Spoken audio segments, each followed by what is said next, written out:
Hello ನಮಸ್ಕಾರ. ನೀವೆಲ್ಲ ನೋಡ್ತಾ ಇದ್ದೀರಾ ಜಿ ಕನ್ನಡ ನ್ಯೂಸ್. ನಾನು ವಿಶ್ವನಾಥ್ ಎನ್ ಹರಿಹರ. ಪೊಲೀಸ್ ಅಂದ್ರೆ ಶಕ್ತಿ, ಪೊಲೀಸ್ ಅಂದ್ರೆ ಸಮಾಜಘಾತುಕರಿಗೆ ಒಂದು ಕ್ಷಣ ಭಯ ಆಗುತ್ತೆ. ಅನೇಕ ಪೊಲೀಸ್ ಅಧಿಕಾರಿಗಳು ತಮ್ಮ ಜೀವನದಲ್ಲಿ ಅನೇಕ ಭ್ರಷ್ಟರು, ಕಳ್ಳರು, ಕಾಕರು, ಕಾನೂನು ಬಾಹಿರ ಚಟುವಟಿಕೆಗಳಲ್ಲಿ ಭಾಗಿಯಾಗುವ ವಿರುದ್ಧವಾಗಿ ಸಮರ ಸಾರಿ ಅವರ ಹೆಡೆಮುರಿ ಕಟ್ಟುವಂತಹ ಕೆಲಸವನ್ನು ಕೂಡ ಮಾಡಿರುವಂಥವರು ಸಾಕಷ್ಟು ಜನ ಇದ್ದಾರೆ. ಅದರಲ್ಲಿ ತುಂಬಾ ಪ್ರಮುಖವಾಗಿ ಗುರುತಿಸಿಕೊಳ್ಳುವಂಥವರು ಸ್ವಲ್ಪ ಜನ ಅಂತಂದ್ರೆ ತುಂಬಾ ಕಡಿಮೆ ಅಂಕಿ ಸಂಖ್ಯೆಯಲ್ಲಿ ಗುರುತಿಸಿಕೊಳ್ಳುವಂಥವ್ರು. ಇವರ ಹೆಸರನ್ನ ಕೇಳಿದ್ರೆ ಒಂದು ಕ್ಷಣ ಇವಾಗಲೂ ಕೂಡ ಅವರ ಅನ್ನೋ ಒಂದು ಆಶ್ಚರ್ಯ ಭಾವನೆ ಎಲ್ಲರಲ್ಲೂ ಕೂಡ ಮೂಡುತ್ತೆ. ಅಂತಹ ಒಬ್ಬ ನಿವೃತ್ತ ಪೊಲೀಸ್ ಅಧಿಕಾರಿ ನನ್ನ ಜೊತೆ ಇದ್ದಾರೆ. DG IGP ಕೂಡ ಕೆಲಸವನ್ನ ಮಾಡಿದವರು. ಅದೇ ರೀತಿಯಾಗಿ ರಾಜ್ಯದಲ್ಲಿ ಇರುವಂತಹ ಈಗ ಪ್ರೆಸೆಂಟ್ ಪೊಲೀಸ್ ಇಲಾಖೆಯಲ್ಲಿ ಕೆಲಸ ಮಾಡುವಂತಹ ವ್ಯಕ್ತಿಗಳೇನಿದ್ದಾರೆ, ಅಧಿಕಾರಿಗಳೇನಿದ್ದಾರೆ, ಅವರೆಲ್ಲರಿಗೂ ಕೂಡ ಇನ್ಸ್ಪಿರೇಷನ್ ಇವರು. ನಾನು ಯಾರ ಬಗ್ಗೆ ಮಾತನಾಡ್ತಿದ್ದೀನಿ ಅಂತ ನಿಮಗೆ ಒಂದು ಸಣ್ಣ ಕ್ಲೂ ಕೂಡ ಸಿಕ್ಕಿರುತ್ತೆ. One and only Shankar Mahadev Bidiri sir ನಮ್ಮ ಜೊತೆ ಇದ್ದಾರೆ. ಅವ್ರನ್ನ ಮಾತನಾಡಿಸ್ತಾ ಹೋಗ್ತೀನಿ. ಅವರ ಜೀವನಗಾಥೆ ಹೇಗಿತ್ತು, ಅದೇ ರೀತಿಯಾಗಿ ನೀವೆಲ್ಲ ತುಂಬಾ ಡಿಫ್ರೆಂಟ್ ಆಗಿರುವಂತಹ ಸ್ಟೋರಿಗಳು ಅವ್ರ ಬಗ್ಗೆ ಕೇಳ್ಕೊಂಡಿರ್ತೀರಿ. ಆದ್ರೆ ನಾನು ಅವರ ಬಾಲ್ಯ ಜೀವನಕ್ಕೆ ಹೋಗ್ತೀನಿ. ಅವ್ರು ಯಾವ ರೀತಿ ಬೆಳೆದ್ರು. IPS ಆಗೋದು ಎಷ್ಟು ಸುಲಭದ ಕೆಲಸ ಅಲ್ಲ. ಅದು IPS ಆಗುವಂಥದ್ದು, IAS ಆಗುವಂಥದ್ದು ತುಂಬಾ ಕಷ್ಟಕರವಾದಂಥ ಕೆಲಸ. ಅದಕ್ಕೆ ಅದರದೇ ಆದ ಎಫರ್ಟ್ ಇರಬೇಕು. ಅವರ ಸ್ಟಡೀಸ್ ಹೇಗಿತ್ತು, ಅವರ ಬಾಲ್ಯ ಜೀವನ ಹೇಗಿತ್ತು, ಅವರ ಕುಟುಂಬ ಏನು, ಅದ್ರ ಬಗ್ಗೆ ಎಲ್ಲದೂ ಕೂಡ ಮಾತನಾಡ್ತಾ ಹೋಗ್ತೀನಿ. ಅದಾದ ಮೇಲೆ ಮುಂದಿನ ಎಪಿಸೋಡ್ನಲ್ಲಿ ಇನ್ನೂ ಹಲವಾರು ವಿಷಯಗಳ ಬಗ್ಗೆ ಚರ್ಚೆ ಮಾಡ್ಕೊಳ್ತಾ ಹೋಗ್ತೀನಿ. ಸದ್ಯಕ್ಕೆ ಅವ್ರನ್ನ ಕಾರ್ಯಕ್ರಮಕ್ಕೆ ವೆಲ್ಕಮ್ ಮಾಡ್ತೀನಿ. ಸರ್ ನಮಸ್ತೆ. ಸರ್ ನಮಸ್ಕಾರ. ಹೇಗಿದ್ದೀರಿ ಸರ್? ಚೆನ್ನಾಗಿದ್ದೀನಿ ಸರ್. ನಿಮ್ಮ ಹತ್ರ ಮಾತನಾಡೋದೇ ಖುಷಿ. ತುಂಬಾ ಚಿಕ್ಕವನ್ ನಾನು ನಿಮ್ಮ ಮುಂದೆ ಕೂತ್ಕೊಂಡು ಮಾತಾಡೋದಕ್ಕೆ. ಬಟ್ ನನಗೊಂದು ಅವಕಾಶ ಕೊಟ್ಟಿದ್ದೀರಿ. ಮೊದಲೇದಾಗಿ thank you so much sir. Bagalkote ಜಿಲ್ಲೆಗೆ, ಆವಾಗ ಬಿಜಾಪುರ ಜಿಲ್ಲೆ ಏನು ಯಾವಾಗ ವಿಭಜನೆ ಆಯಿತು, ಬಾಗಲಕೋಟೆ ಜಿಲ್ಲೆಗೆ ನಿಮ್ಮ ಊರು ಬರುತ್ತೆ ಸರ್. ಬಿದಿರಿ ಕುಟುಂಬದಲ್ಲಿ ಜನಿಸ್ತೀರಿ. ಅಪ್ಪ ಅಮ್ಮ ಏನ್ ಮಾಡ್ತಾ ಇದ್ರು? ಮೊದಲೇದಾಗಿ ನಿಮ್ದು ರೈತಾಪಿ ಕುಟುಂಬ ಅನ್ಸುತ್ತೆ. ನಮ್ಮದು ಕೃಷಿಕ ಮತ್ತು ವ್ಯಾಪಾರಿ ಕುಟುಂಬ. ನಮ್ಮ ಮುತ್ಯ ಅಂದರೆ ಅಜ್ಜ, ಅವರು ಇಬ್ಬರು ಅಣ್ಣತಮ್ಮರಿದ್ದರು. ಅವರಲ್ಲಿ ದೊಡ್ಡವರು ಕಿರಾಣಿ ಅಂಗಡಿ ನೋಡ್ಕೊತಾ ಇದ್ದರು. ಚಿಕ್ಕವರು ನಮ್ಮ ಮುತ್ಯ ಮಹಾಲಿಂಗಪ್ಪ ಬಿದ್ರಿ ಅಂತ, ಅವರು ಜಮೀನು ನೋಡ್ಕೊತಾ ಇದ್ದರು. ನಮಗೊಂದು 12 ಎಕರೆ ಅಂದರೆ 3 ಕೂರಿಗೆ ತೋಟ ಇತ್ತು. ಮುಂದೆ ಒಂದು 18 ಎಕರೆ ಹೊಲ ಇತ್ತು. ಅದನ್ನು ನಮ್ಮ ಮುತ್ಯ ನೋಡ್ಕೊತಿದ್ದ. ನಮ್ಮ ಮುತ್ಯನ ಅಣ್ಣ ಇದ್ದವರು ಬಸಲಿಂಗಪ್ಪ, ಅವರು ಕಿರಾಣಿ ಅಂಗಡಿ ನೋಡ್ಕೊತಾ ಇದ್ದರು. ಮುಂದೆ ನಮ್ಮ ಮುತ್ಯನಿಗೆ 3 ಜನ ಮಕ್ಕಳು. ನಮ್ಮ ತಂದೆಗಿಂತ ದೊಡ್ಡವರೊಬ್ಬರು, ನಮ್ಮ ತಂದೆ ಮಹಾದೇವಪ್ಪ, ಅವ್ರಿಗಿಂತ ದೊಡ್ಡವರು ಗುರುಪಾದಪ್ಪ, ಇನ್ನೊಬ್ಬರು ಚಿಕ್ಕವರು ಶಿವಲಿಂಗಪ್ಪ ಅಂತ. ಮುಂದೆ ನಮ್ಮ ಮನೆತನದಲ್ಲಿ ಕಿರಾಣಿ ಅಂಗಡಿ ನಾವು ಮಾಡಲಿಲ್ಲ. ಯಾಕಂದರೆ ಆ ಕಿರಾಣಿ ಅಂಗಡಿ ನಮ್ಮ ದೊಡ್ಡ ಮುತ್ಯನ ಮಕ್ಕಳು ನೋಡ್ಕೊತಾ ಹೋಗಿಬಿಟ್ರು. ನಾವು ಜಮೀನು ಮಾತ್ರ ನಮ್ಮ ಮುತ್ಯ ಮಾಡ್ಕೊಂಡು ಬರ್ತಿದ್ದ ಒಕ್ಕಲ್ತನ. ನಮ್ಮ ತಂದೆ ಒಂದು ಆವಾಗ 7ನೇ 8ನೇವರೆಗೆ ಕಲಿತು, ಆಮೇಲೆ ಒಂದು ಸೋಮನಾಥ್ ವಿವರ್ಸ್ ಕೋಆಪರೇಟಿವ್ ಸೊಸೈಟಿ ಅಂತ ಸಾಲಿಮಠ್ ಚೆನ್ನೈನವರು ಅಧ್ಯಕ್ಷರಾಗಿದ್ದರು. ನಮ್ಮ ತಂದೆ ಸೆಕ್ರೆಟರಿ ಆಗಿದ್ದರು. ಅವರು ಆವಾಗ ಒಂದು 12 ಪವರ್ ಲೂಮ್ಗಳು ಸೊಸೈಟಿಯಿಂದ ನಡೆಸ್ತಾಯಿದ್ರು. ನಮ್ಮ ತಂದೆಗೆ ಸೆಕ್ರೆಟರಿ ಆಗಿ ಆವಾಗ ವಾರಕ್ಕೆ 20 ರೂಪಾಯಿ, ಅಂದರೆ ತಿಂಗಳಿಗೆ ಒಂದು 80-90 ರೂಪಾಯಿ ಸಂಬಳ ಬರ್ತಿತ್ತು ಆವಾಗ. ನಮ್ಮ ದೊಡ್ಡಪ್ಪ ಆವಾಗ ಒಂದು 24 ಸೈಕಲ್ ಇಟ್ಟು ಸೈಕಲ್ ಬಾಡಿಗೆ ಕೊಡ್ತಕ್ಕಂಥ ಅಂಗಡಿ ಮಾಡ್ತಾಯಿದ್ರು. ನಮ್ಮ ಚಿಕ್ಕಪ್ಪ ಇನ್ನೂ ತುಂಬ ಚಿಕ್ಕವರಿದ್ದರು ನಾವಿದ್ದಾಗ. ಮುಂದೆ ಎಲ್ಲ ರೀತಿಯಿಂದ ನಮ್ಮದು ಮಧ್ಯಮ ವರ್ಗದ ಕುಟುಂಬ. ನಾವೇನು ನಮ್ಮದು ಭಾಳ ದೊಡ್ಡ ಮನೆ ಇತ್ತು. ಮತ್ತು ಎರಡನೇದಾಗಿ ನಮ್ಮ ಜಾಗಗಳನ್ನು ಬೇರೆಯವ್ರಿಗೆ ನಾವು ಬಾಡಿಗೆ ಕೊಟ್ಟಿದ್ವಿ. ಒಂದು ಕಡೆ ಅಂಬ್ಲಿ ಅವರಂತ ಅವರಲ್ಲಿ ಪವರ್ ಲೂಮ್ ಹಾಕೊಳ್ಳಿಕ್ಕೆ ಬಾಡಿಗೆ ಕೊಟ್ಟಿದ್ವಿ. ವರ್ಷಕ್ಕೆ 120 ರೂಪಾಯಿ ಬಾಡಿಗೆ ಕೊಡ್ತಿದ್ರು. ಇನ್ನೊಂದು ನಮ್ಮ ಮುತ್ಯನ ಅಪ್ಪ ಅಂದರೆ ನಮ್ಮ ಮುತ್ತಾತನ ಕಾಲದ್ದು ಒಂದು ಹಳೆ ಮನೆ ಇತ್ತು. ಅದಕ್ಕೆ ತಿಂಗಳಿಗೆ 5 ರೂಪಾಯಿದಂಗೆ ಬಾಡಿಗೆ ಬರ್ತಾಯಿತ್ತು. ಮತ್ತು ಇದಲ್ಲದೆ ನಮಗೆ ಇನ್ನೊಂದು ಕಿರಾಣಿ ಅಂಗಡಿ ಬಾಡಿಗೆನೂ ಕೊಟ್ಟಿದ್ರು. ಒಂದು 2 ಅಂಗಡಿ ಇದ್ದು. ಸೊ ಹಾಗೆ ನಾವು ಮಧ್ಯಮ ವರ್ಗ ಅಂತ ಹೇಳ್ಬೋದು. ನಾನೇನು ಅಂತ ಕಡು ಬಡತನದಲ್ಲಿ ಓದಿದವನಲ್ಲ. ನಾನು SSLC ಪಾಸಾಗಿ PUC ಬರೋವರೆಗೆ ನಾವು ಭಾಳ ತುಂಬ ಚೆನ್ನಾಗಿದ್ದೀವಿ. ಅಂದರೆ ಭಾರಿ ಶ್ರೀಮಂತರತ್ತಲ್ಲ, ನಮಗೆ ಯಾವುದೋ ಒಂದು ಕೊರತೆ ಅಂತಕ್ಕಂಥದ್ದು ಇರಲಿಲ್ಲ. ಆದರೆ 1968ರಲ್ಲಿ ನಮ್ಮ ತಾತ ತೀರ್ಕೊಂಡ್ಮೇಲೆ ನಮ್ಮ ತಾಯಿ ನಮ್ಮ ದೊಡ್ಡವ ಸ್ವಲ್ಪ ಜಗಳಾಡಿಕೊಂಡು ನಮ್ಮ ಮನೆಯಲ್ಲಿ ಪಾರ್ಟಿಷನ್ ಆಯಿತು. ನಾನು ಪಿ ಯು ಸಿ ಪಾಸ್ ಆದಮೇಲೆ ನನಗೆ ನಿಪ್ಪಾಣಿಗೆ ಹೋಗಿದ್ದೆ ಪಿ ಯು ಸಿಗೆ. ಅದಾದಮೇಲೆ ನಾನು ಬಿ ಎ 1 ಮಾಡೋಕ್ಕೆ ನಾನು ಧಾರವಾಡ ಕಿಟೇಲ್ ಕಾಲೇಜ್ಗೆ ಅಡ್ಮಿಷನ್ ಮಾಡಿಸಿದ್ದೆ. ಆವಾಗ ನಮ್ಮ ತಂದೆಗೆ ಪಾರ್ಶ್ವವಾಯು ಟೈಪ್ ಒಂದು ರೋಗ ಬಂದು ಅವರು ಕೆಲಸ ಬಿಟ್ಟು ಅವರು 3 ತಿಂಗಳು 4 ತಿಂಗಳವರೆಗೆ ಬೆಳಗಾವಿ ಹಾಸ್ಪಿಟಲಲ್ಲಿ ಟ್ರೀಟ್ಮೆಂಟ್ ಕೊಡಬೇಕಾದ ವ್ಯವಸ್ಥೆ ಬಂತು. ಮತ್ತು ಅವ್ರು ತಕ್ಷಣ ಕೆಲಸ ಮಾಡಲಿಕ್ಕೆ ಆಗಲಿಲ್ಲ. ಆದ್ದರಿಂದ ನಾನು ಪಿ ಯು ಸಿಗೆ ನನ್ನ ವಿದ್ಯಾಭ್ಯಾಸ ಪೂರ್ತಿ ಮಾಡಿ ಅಲ್ಲಿಗೆ ನಿಲ್ಲಿಸಿಬಿಟ್ಟು ನಾನು ಕೆಲಸ ಹುಡುಕೊಂಡು ಮುಂಬೈಗೆ ಹೋದೆ. ಅಲ್ಲಿಗೆ ಸ್ಟಡೀಸ್ ಎಲ್ಲ ಡಿಗ್ರಿ ಮುಗಿದಾದ್ಮೇಲೆ ಡೈರೆಕ್ಟ್ ನೀವು ಡಿಗ್ರಿ ಅಲ್ಲ, ಪಿ ಯು ಸಿ ಮುಗಿದ ಮೇಲೆ ಮುಗೀತು ಸರ್. IPS ಅದು ಆದಮೇಲೆ ನಾನು ಮುಂಬೈಗೆ ಹೋದೆ. ಮುಂಬೈನಲ್ಲಿ ಅಲ್ಲಿ ನನಗೆ ಬ್ಲಿಜ್ ಅಂತ ಒಂದು ವಾರಪತ್ರಿಕೆಯಲ್ಲಿ ನನಗೆ ಕೆಲಸ ಸಿಕ್ತು. ನೀವು ಜರ್ನಲಿಸ್ಟ್ ಕೆಲಸ ಮಾಡಿದ್ರೆ? ಜರ್ನಲಿಸ್ಟ್ ಅಲ್ಲ, ನಾನು ಡಿಸ್ಪ್ಯಾಚ್ ಅಸಿಸ್ಟೆಂಟ್ ಆಗಿದ್ದೆ. ಅಂದರೆ ಮಂಗಳವಾರ ಪೇಪರ್ ಪ್ರಿಂಟ್ ಹಾಕಿತ್ತು, ಅದನ್ನೆಲ್ಲ ಬಂಡಲ್ ಮಾಡ್ತಿದ್ರು. ರತ್ಲಮ್ಗೆ 100 ಕಾಪಿ, ಇಂದೋರ್ಗೆ 300 ಕಾಪಿ, ಗ್ವಾಲಿಯರ್ಗೆ 300 ಕಾಪಿ, ಮತ್ತು ಜಬಲ್ಪುರ್ಗೆ 500 ಕಾಪಿ, ಈ ಥರ ಎಲ್ಲ ಬಂಡಲ್ ಮಾಡಿ ಕಟ್ಟಿಡ್ತಿದ್ರು. ನಮ್ಮ ಕೆಲಸ ಏನಂದರೆ ಬ್ಲಿಜ್ ಆಫೀಸಿಂದ ಟಾಂಗಾದಲ್ಲಿ ಅವತ್ತನ್ನು ತೊಗೊಂಡೋಗಿ VT ಸ್ಟೇಷನ್ಗೆ ಹೋಗಿ ಅವತ್ತನ್ನು ಪಾರ್ಸಲ್ ಮಾಡಿ ಅವ್ರು ರೆಸಿಟ್ ಕೊಡ್ತಿದ್ರು. ಆ ರೆಸಿಟ್ ತಂದು ನಾವು ಡಿಸ್ಪ್ಯಾಚ್ ಬುಕ್ಕಲ್ಲಿ ಅಂಟಿಸ್ಬೇಕು. ವಾರದಲ್ಲಿ ಒಂದು 2 ಅಥವಾ 3 ದಿವಸ ಮಾತ್ರ ಕೆಲಸ ಇತ್ತು. ನಾನು ಬ್ಲಿಜ್ ಆಫೀಸಲ್ಲೇ ಇರ್ತಿದ್ದೆ. ಅಲ್ಲಿ ಭಾಳಷ್ಟು ಪುಸ್ತಕಗಳಿದ್ದು, ಅದರಲ್ಲಿಯೂ ಸ್ವಲ್ಪ ಕಾರ್ಲ್ ಮಾರ್ಕ್ಸ್ ಬಗ್ಗೆ, ಲೆನಿನ್ ಬಗ್ಗೆ, ರಷ್ಯನ್ ರೆವಲ್ಯೂಷನ್ ಬಗ್ಗೆ, ಇರಾನ್ ಹಿಸ್ಟ್ರಿ ಬಗ್ಗೆ ಭಾಳ ಬುಕ್ಗಳಿರ್ತಿದ್ವು. ನಾನು ರಾತ್ರಿ ಅವೇ ಪುಸ್ತಕ ತೊಗೊಂಡು ಓದ್ತಾ ಇದ್ದೆ. ಅಲ್ಲಿ ಒಬ್ಬರು ಗಾಡ್ಗೆ ಅಂತ ಒಬ್ಬರು ವಾಚ್ಮನ್ ಇದ್ದರು. ಅವರು ಸೊಲ್ಲಾಪುರದವರು, ಅವರು ಪರಿಶಿಷ್ಟ ಜಾತಿಗೆ ಸೇರಿದವರು. ಅವರು ಒಂದು ದಿವಸ ನನಗೆ ಸ್ವೀಟ್ ತಂದುಕೊಟ್ರು, ಪೇಡೆ ತಂದುಕೊಟ್ರು. ಯಾಕೆ ಗಾಡಿಗೆ ಏನಾಯಿತು ಅಂತ ನಾನು ಕೇಳಿದೆ.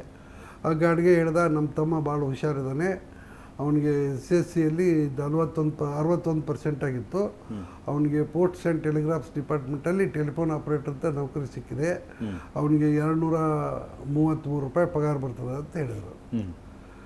ನನಗೆ ಆವಾಗ 80 ರೂಪಾಯಿ ಪಗಾರ ಕೊಡ್ತಿದ್ರು. ಕಾರವಾರ ಸ್ಟ್ರೀಟಲ್ಲಿ ಒಂದು ಖಾನಾವಳಿಯಲ್ಲಿ ನಾವು ಊಟ ಮಾಡ್ತಾಯಿದ್ದೆ. ತಿಂಗಳಿಗೆ 40 ರೂಪಾಯಿ ತೊಗೋತಾಯಿದ್ರು. 40 ರೂಪಾಯಿ? 80 ರೂಪಾಯಿ ಬಂದರೆ 40 ರೂಪಾಯಿ ಊಟಕ್ಕೆ ಹೋಗ್ತಿತ್ತು ತಿಂಗಳಿಗೆ. ಮುಂದೆ ನಾನು ಅಲ್ಲೇ ಇದರಲ್ಲಿ ಇರ್ತಿದ್ದೆ. ನಾನು 35 ರೂಪಾಯಿ ನಮ್ಮ ತಂದೆ ಕಳಿಸ್ಕೊಡ್ತಾ ಇದ್ದೆ ಅವಾಗ. ಯಾಕಂದರೆ ವಾರಕ್ಕೆ ನನಗೆ 20 ರೂಪಾಯಿ ಕೊಡ್ತಿದ್ರು. ಮುಂದೆ ಅದಾದಮೇಲೆ ಏನಾಯಿತು ಅಂದರೆ, ನಾನು ಹೇಳಿದೆ ಗಾಡಿಗೆ ನಂದು ಪರ್ಸೆಂಟೇಜ್ ಭಾಳ ಚೆನ್ನಾಗಿದೆ, ನಂದು 87.12%. ಹಾಂ, ನನಗೆ ಇನ್ನೊಮ್ಮೆ ಅಡ್ವರ್ಟೈಸ್ಮೆಂಟ್ಗೆ ಬಂದರೆ ನಿಮ್ಮ ತಮ್ಮಗೆ ನನಗೆ ಹೇಳಕ್ಕೆ ಹೇಳು ಅಂತ ಹೇಳಿದೆ. ಅದಾದಮೇಲೆ ಒಂದು 2 ತಿಂಗಳಲ್ಲಿ ಅವನು ಬಂತು. 1 ತಿಂಗಳಲ್ಲೇ ಅಡ್ವರ್ಟೈಸ್ಮೆಂಟ್ ಬಂತು. ಗುಲ್ಬರ್ಗ ಟೆಲಿಗ್ರಾಫ್ ಇಂಜಿನಿಯರಿಂಗ್ ಡಿವಿಷನ್ಗೆ ಅಪ್ಲಿಕೇಶನ್ ಕರೆದ್ರು. ಆವಾಗ ನಮ್ಗೆ ಈಗಿನಂಗೆ ಜಿರಾಕ್ಸು, ಫೋಟೋ ಕಾಪಿ ಅದು ಇರಲಿಲ್ಲ. ನಾನು ಟೈಪ್ ಮಾಡಿಸ್ಕೊಂಡು ನನ್ನ ಸರ್ಟಿಫಿಕೇಟ್ ಎಲ್ಲ ತೊಗೊಂಡೋಗಿ ಫೋರ್ಟ್ ಹೈಸ್ಕೂಲ್ ಅಂತಿದೆ ಮುಂಬೈಯಲ್ಲಿ, ಅಲ್ಲಿ ಹೆಡ್ ಮಾಸ್ಟರ್ ಹತ್ರ ವೇಟ್ ಮಾಡಿ ನಾನು ಟ್ರೂ ಕಾಪಿ ಮಾಡಿಸ್ಕೊಂಡು ಬಂದೆ ಮತ್ತು ಅಪ್ಲಿಕೇಶನ್ ಹಾಕಿದೆ. ಅದಾದಮೇಲೆ ನನಗೆ ಇಂಟರ್ವ್ಯೂ ಬಂತು. ನಾನು ಬಾಂಬೆಯಿಂದ ಗುಲ್ಬರ್ಗಕ್ಕೆ ಡೈರೆಕ್ಟ್ ಟ್ರೈನ್ ಇದೆ, ಹೈದರಾಬಾದ್ ಟ್ರೈನು.